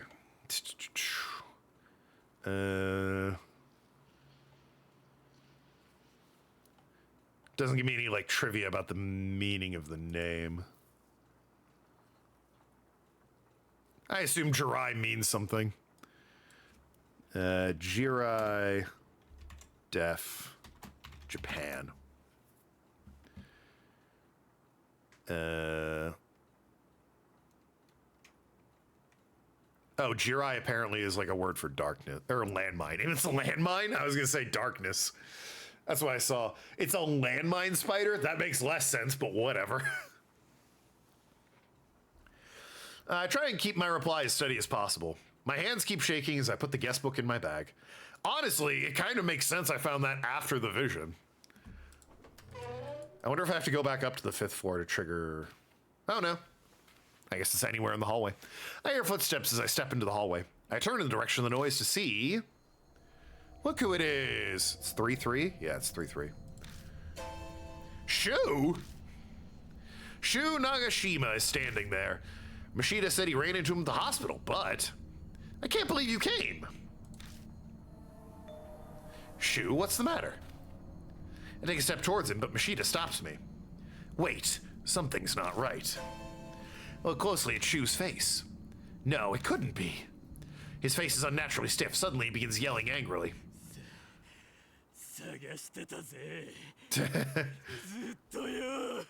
Well, fuck, you should have just called out to us, man, or waited in the lobby. Like, come on now. Don't be ridiculous. I was looking for you this whole time. I'm gonna kill you. Oh, he's got a bat? What the hell? Here he's the metal bat he was hiding and moves into attack. Get back, Booyah. Machida yells, urging me to escape, but we're in a hallway with close walls. What should I do? This seems excessive there, Shu. I'm gonna assume he's possessed.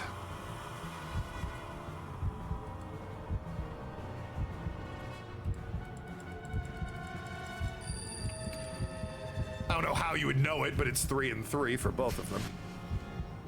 I quickly dodge to the left. Hey, you're not getting away. Shu's bat alters course in a flash and heads straight for me. Gah! But the tip of the bat hits the wall and narrowly misses me. He straightens only to swing his bat again. Shit! I have hands full trying to get away. There's no way I'll be able to restrain him. But if Shu's like Hero and is infected with the same mysterious poison, we have to restrain him or his life's in danger. I can't do this alone. What do I do? Die! Shu's deranged eyes burn a hole in me.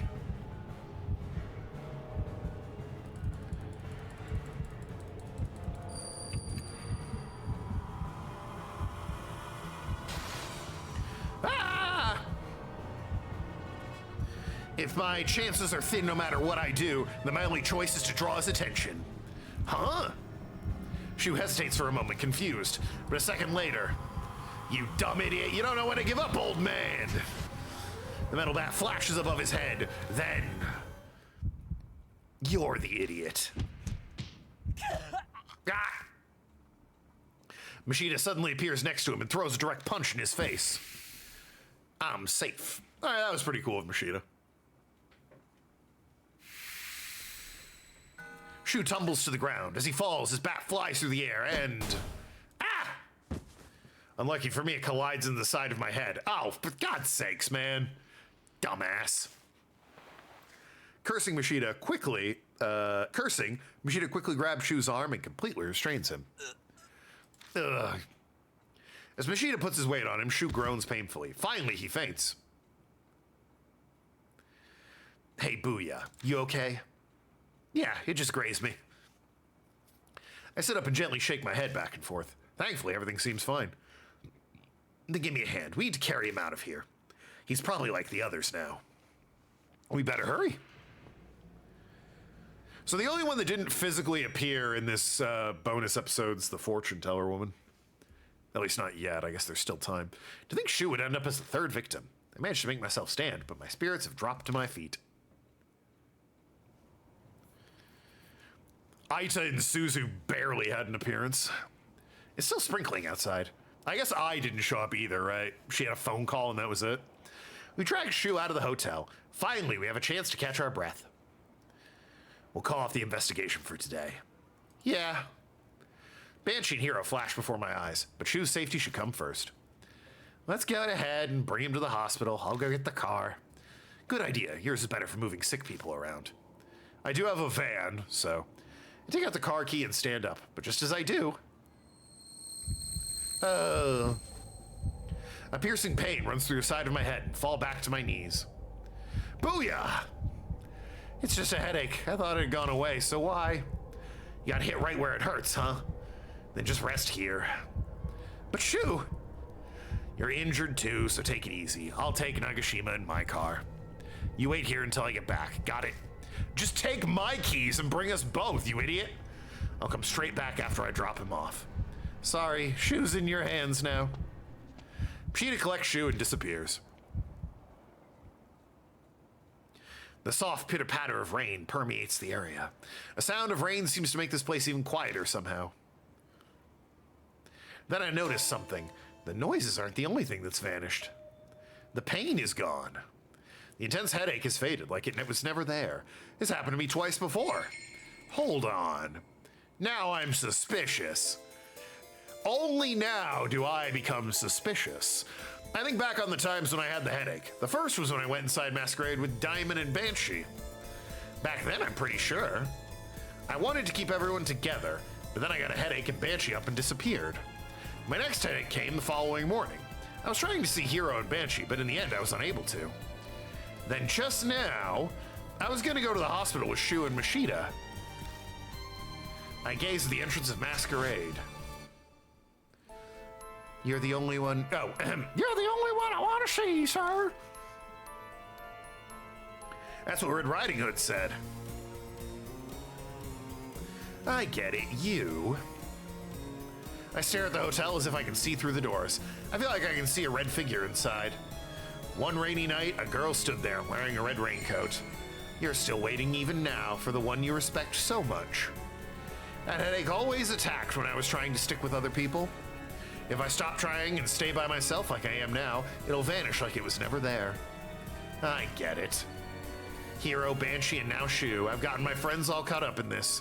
Sort of. Shu came of his own volition. I don't know if that one's on you, buddy. That's right. It's all my fault again. I don't know if that's true.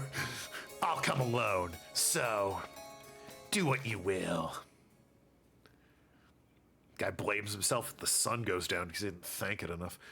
I go back inside Masquerade. Sure. A voice calls from the darkness as if it was waiting for me. Hello. Howdy ho. What are you telling me to do? You see the red thread of fate, right? The top floor in the room of masks. The top floor? The 6th floor was listed on the guide, but it was impossible to reach. Goodbye. Yeah, fucking see ya. I'll be waiting. Red Riding Hood's figure melts into the elevator. As she does, the floor display begins blinking on and off erratically. The combination. You know it, don't you, sir? Oh, I think it's the paintings, right? I mean, the guide just tells me, but I assume it's the paintings that tell you the guide. Her voice reverberates throughout the elevator. So she's telling me to go to her. But this combination, what in the world could that be? Oh, it says make a save here, which, yeah, sure, just in case.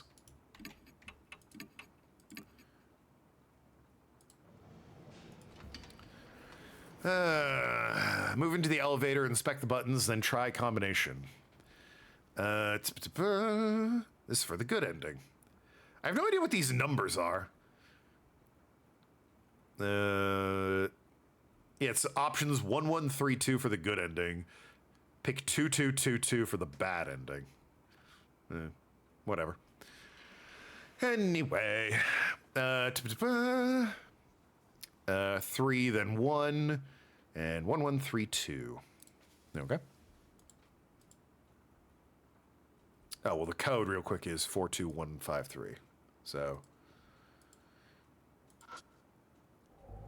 The spirit vanished into the elevator. I must be able to use the elevator to get to the top floor. And the floor display begins to blink on and off erratically. This is some kind of hint.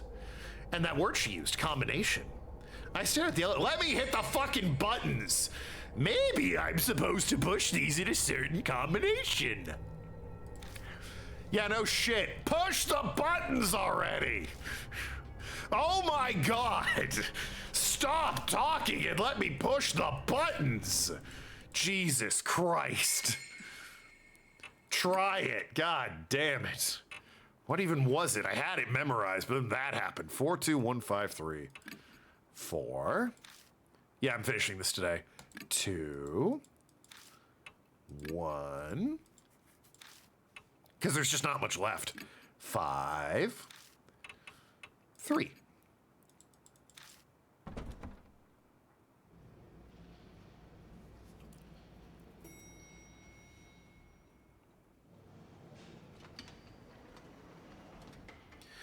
Elevator door opens and, well, a musty stench greets me, but that's not all.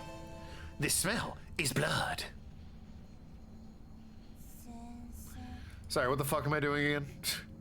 3, then 1. 4 questions, putting any ideas of vigilantism by saying divine punishment, or you find a retractable result in a bad ending. 1132 for the good ending. Okay. Red Riding Hood's voice drifts on the wind.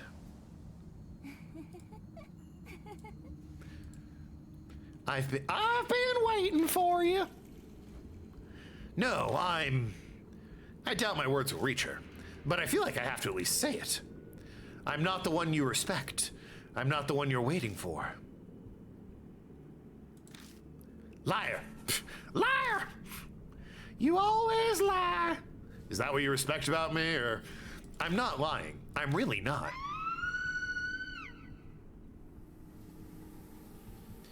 A scream splits the night. It's the same one I heard during the spider torture.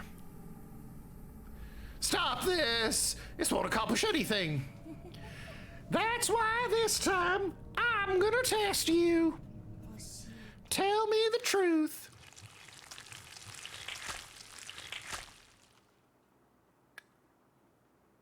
Well, that was an upsetting noise. And that's an upsetting scene.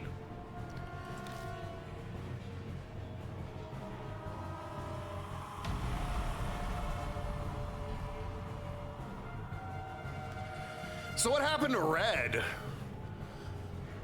You look very different than normal.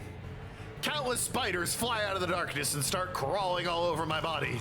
The swarm of spiders keeps coming.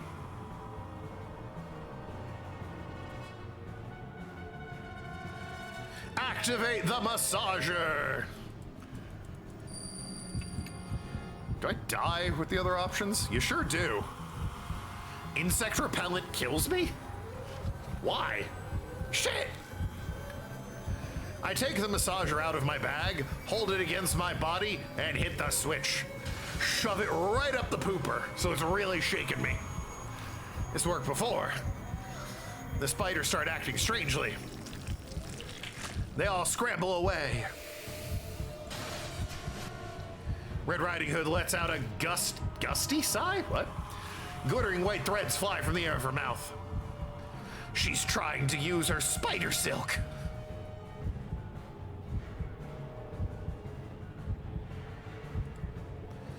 And for some reason I use a wooden horse head.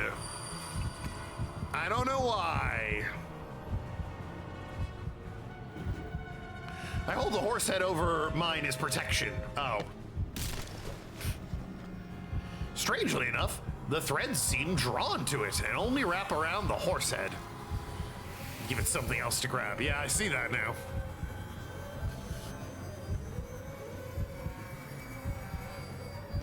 Five Nights at Freddy's ass move.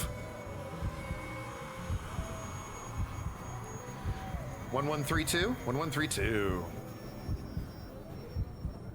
Sir, who's in the wrong? I only did what was right.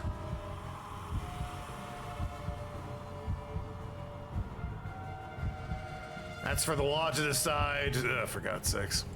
Divine punishment.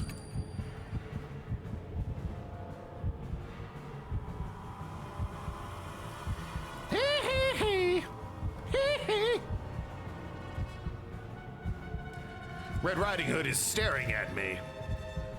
Sir, come with me. The only thing that matters is your life.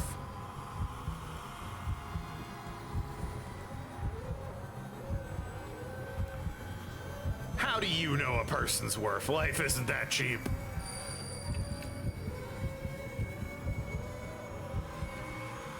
That's just challenging her. That's not even like agreeing or disagreeing. Shut up! Red Riding Hood screams again, then her maddening eyes glare at me.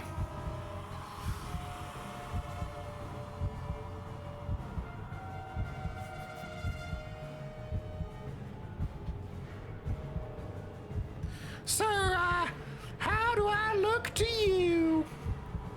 3. We met too late. Your little sister extremely attractive. Yeah, okay. Aren't you in high school? We met way too late. I'm like 40 or whatever.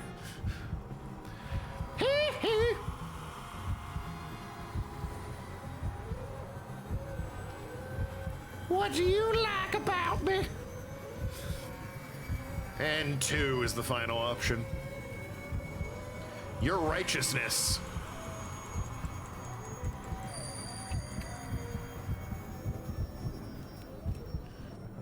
I don't know, I feel like any of those would have worked. Maybe not beauty, but honesty. That's right.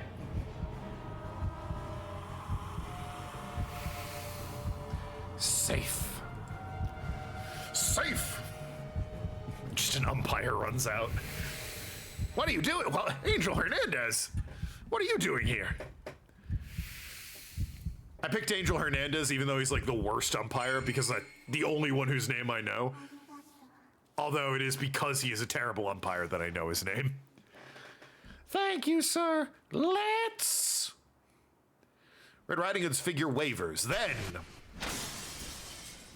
Would she explode? Smashes through the window and off into the night. Oh.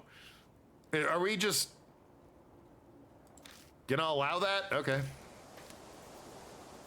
Seems like not something we should allow. Did she just jump? What the fuck? The bustling city can be heard out the window. I wipe my sweaty brow with my shirt sleeve. My sweaty brow. Something touches my cheek.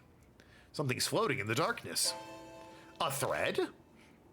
I follow it with my eyes and realize it's wrapped around my wrist. What the fuck? Wow. Something yanks me towards the window. Ah, god damn it. Ah! I brace my legs to try and resist. But in vain. I'm thrown out into the night sky. I just got fucking Looney Tunes ass out the window. I scream as I plummet. Had the lasso around me and everything. No, I should be rushing towards the ground. Just as I give up all hope. Oh. A strong jolt makes me look up. The man struggles to hold onto my arm, his teeth gritting with effort. You stupid idiot. That's fair. Machida? Shut up and give me your other arm. Hurry up. Grab onto me. Right.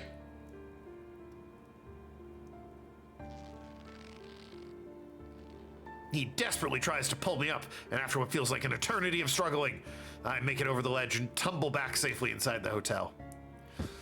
All right, fair enough. He's a bro. The only sound that can be heard is our gasping breath as we sit in darkness. I still like Damon. He's a cool guy. Why did you ignore my orders? Machida spits words out between wheezes. Sorry. This isn't the time to be making excuses. I might be better off shutting up. Idiot. Try putting yourself in my shoes. Is she gone? I think so. The window. I'm still trembling as I point to the broken window. She threw herself out of it. She might have been trying to take me with her. No, not you. That sir person. Yeah, who is that? Yeah, I suppose you're right. Can you walk? Then let's go. Machida slowly stands and looks at me. Nicely done. That wasn't bad work for an amateur like you.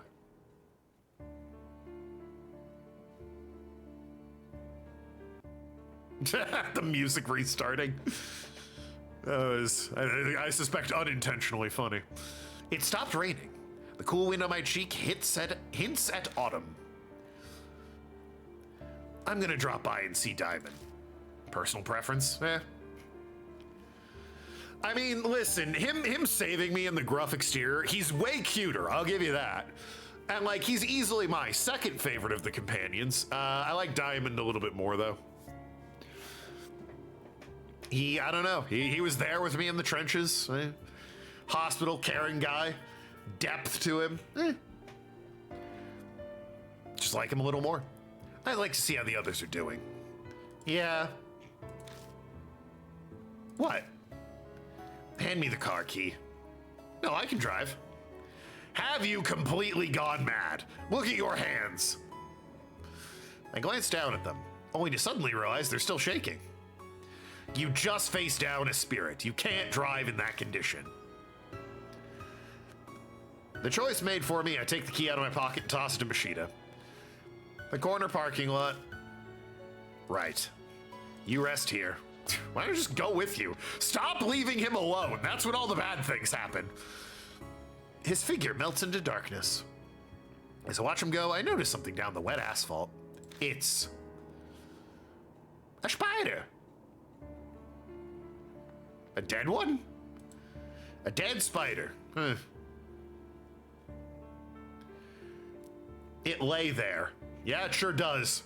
Legs all curled up, almost as if it was desperately trying to hold on to something. Are you satisfied now? Then let's go home. I gently pick up the spider. I wouldn't. Wrap it in my handkerchief and put it in my pocket. That's weird. I'd just leave it, man. Like, it's dead. Be done with this. Oh man, Whack Donald's, let's go! The car ride back is a blur. I sat there and let Machida's voice wash over me like background radio noise. I remember wondering if Red Riding Hood might have stolen part of my soul.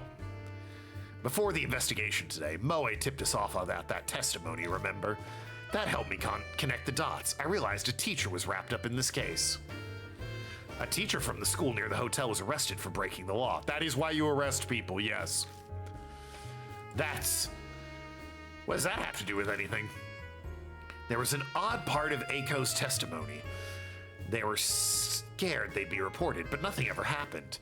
In other words, Esko never went to the police after tattling to the teacher. Or maybe she couldn't go. Let me guess, the teacher was involved with the hotel, and when she was like, I found out, we gotta tell the cops, he's like, yeah, let's go, and took her to the hotel.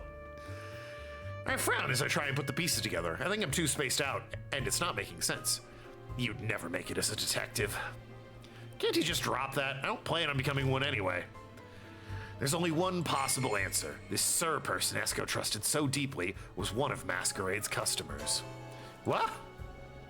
I feel like I've been hit up the side of the head, and not with a pillow, more like a lead pipe. The one she sought salvation from ended up being a criminal. The definition of irony. Machida glances out the window and chuckles dryly. I don't really see how that's funny. The bitter sound fits both our moods. It was the teacher, Ed Mora, the one mentioned in Aiko's testimony. I saw a photo of him. He was thin, tall, the type popular with students. What does that have to do with being tall and thin? Well, I suppose. He glanced back at me through the mirror. You might say he wasn't too unlike you. Ah, so he bore a resemblance to me. Machida suddenly tosses a file at me. Those are the research results. Look them over if you want to know more. Results? I've looked through the thick bundle of paper. They're set of very well organized documents. Taking a lot of time to gather this amount of information. Then it hits me. Wait a second. Machida just said he connected the dots with the help of Moe's testimony, which means he knew all of this before we started our investigation tonight. You knew everything? I just said I put it all together when I heard the testimony, but I decided not to tell you just in case. Why? If I had known, I could have... What would you have done? His tone turns mocking as he laughs. You would have just sympathized too much and let your guard down. You should be grateful I didn't.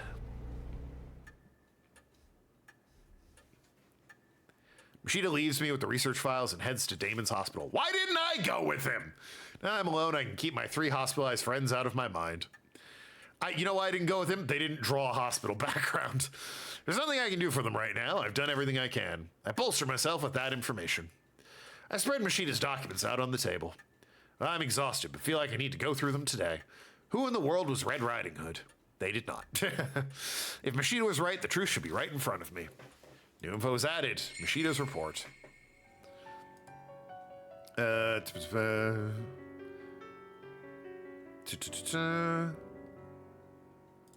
I mean... And that's the end of that. And presumably, there might be a scene at the end of it. Yeah, here we go. And so the case surrounding Masquerade quietly comes to a close, leaving an invisible scar on that dark street. The lives lost will never return, and neither will the trampled dignity. The only thing, hey, a Steam achievement. The only thing that saves the disaster is this Steam achievement. Hero, Banshee, and Shu all regained consciousness after that. They got out of it with no lasting symptoms and recovered enough to go back to their lives. Diamond concluded the affliction inhabited the soul very much like the mark. In that case, maybe Red Riding Hood was finally released from the horrible nightmare, just like the spirits that gave people the mark. If anything good came about because of this case, that would be it. Clock's back on its bullshit a week later. Now who? I'm coming in? Yeah. Machida shows up on my doorstep. Before I even open my mouth, he pulls out an envelope and tosses it on the table. I'm here to deliver this. It's your reward. Take it and get out of here. What? I didn't do it because I wanted a reward. Buddy, relax. It's just coupons for a steakhouse. We're going out tonight. Duh. How should I know? The client asked me to do this, that's all. I did my job and handed it over. The rest is in your hands. Damn, what a pain. Machida turns and curses under his breath, but I can still hear everything he says. That's all you came for? No smooch? No, there's one other thing. I learned something from this past case. And what's that? How much I love you. You're suited for this work after all. That again? Sorry, but I'm done. No more. Just hear me out. There have been more mysterious cases like Masquerades popping up lately. I thought it might be Mark-related, but it seems I was wrong. He stops for a moment, then mutters. Hayaki Yagyo, a monster's parade. Have you heard of anything about it? A Hayaki Yagyo? Yeah, sure, in ghost stories. But he's clearly asking about something other that's happening in the real world. No, I haven't. And so, I figured you of all people, forget it. First he asks me, then tells me to forget it. He only cares about his own bottom line. Machina glances briefly at the sofa in the corner of the room. Might have known something.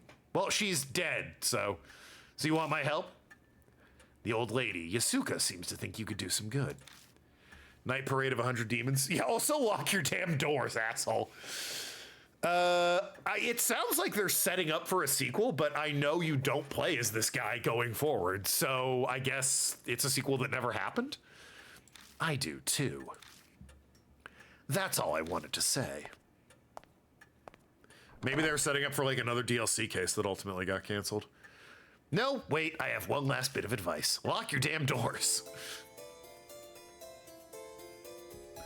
Quit doing stuff like that. Like what? You picked up the dead spider, didn't you? You saw it?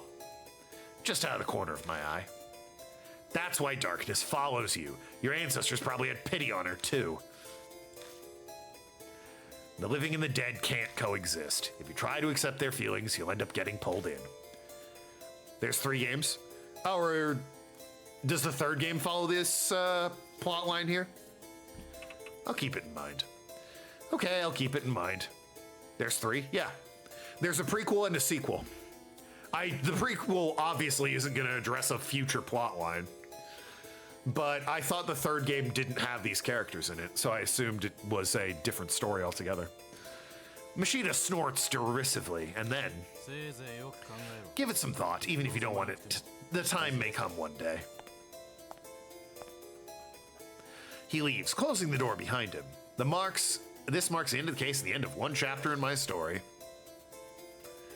But someday in the future, I can't help but think, that door will be thrown open again.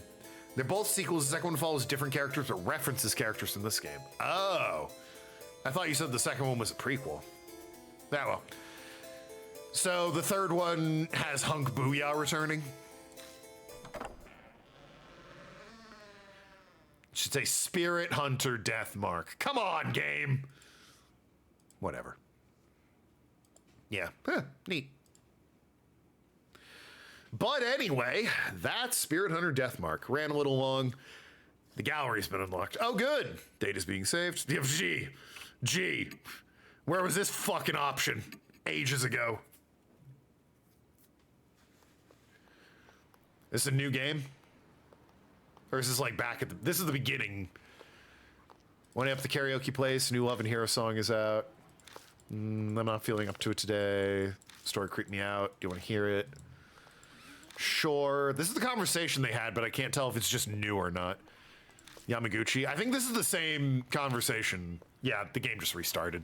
Why would it do that? Just disappeared. Yeah, we're gonna spin the wheel. Why the hell would it do that? Spin the wheel. Alrighty. Ignore this for now. Gotta get the wheel. The boss, an ad. You can claim your bonus, chat. Alrighty. Ahem. I do have to disperse. It's a bookend situation. I don't think it's starting a new game. Oh, well then hold on. Ahem. Poofed from the library. One student librarian said she was researching something in there, but then she vanished. She's super diligent. One of the students thought it was weird that she'd up and leave like that.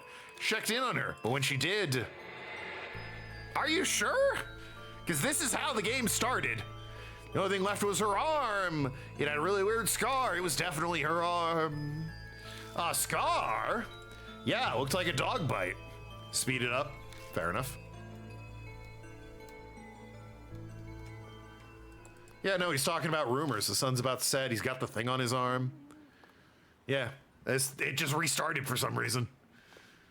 Weird that they would do that.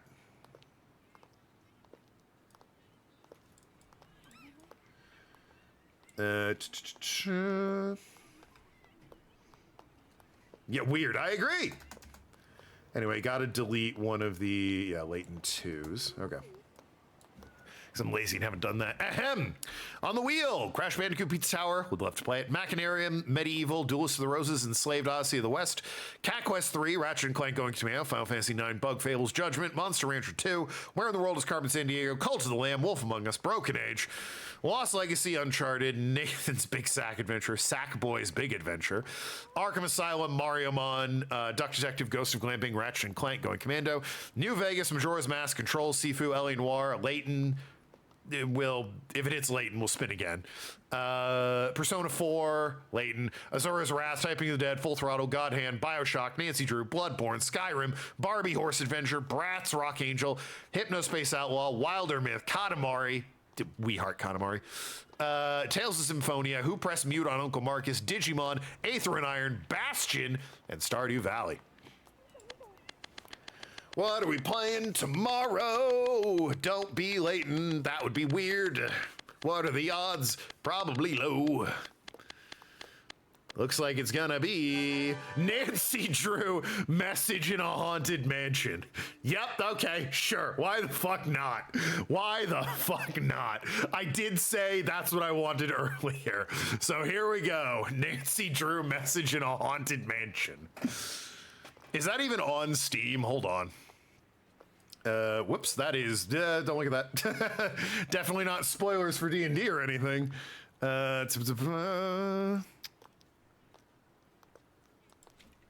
Nancy Drew. Message in a Haunted Mansion. Yep, here it is on Steam. Thank goodness. Would be kind of annoying if I had to... Leave this mansion now. Boy, this is familiar. This is just... Wait a minute. They just whitewashed Spirit Hunter Deathmark. You can't fool me. This is the same game. Wait a minute. Mahjong 2? Oh, this is just the same fucking game. That's Hunk Booyah to a T right there. There's Machida. This came out in 2000. So you agree? Yep, there it is. Yeah, November 2000. Oh my God. Surely it works, right? Like, very positive. Okay. Had almost all the Nancy, won't be purchasing anymore. What? Games functioned as they should. Steam didn't update. Oh. This guy's saying it's not working. All Nancy games are fun. Gives you a load error. Very first game, game's immersive, fun game. Genuinely compared to all the other Nancy Drew games, it's lackluster. Fuck you. I mean, everyone's saying it's working, so I'm gonna trust them. But yeah, Message in a Haunted Mansion, there you go. Available on Steam, you'll love to see it. Anyway, love you all, be good people. Good night, everybody. I will see you tomorrow with Nancy Drew.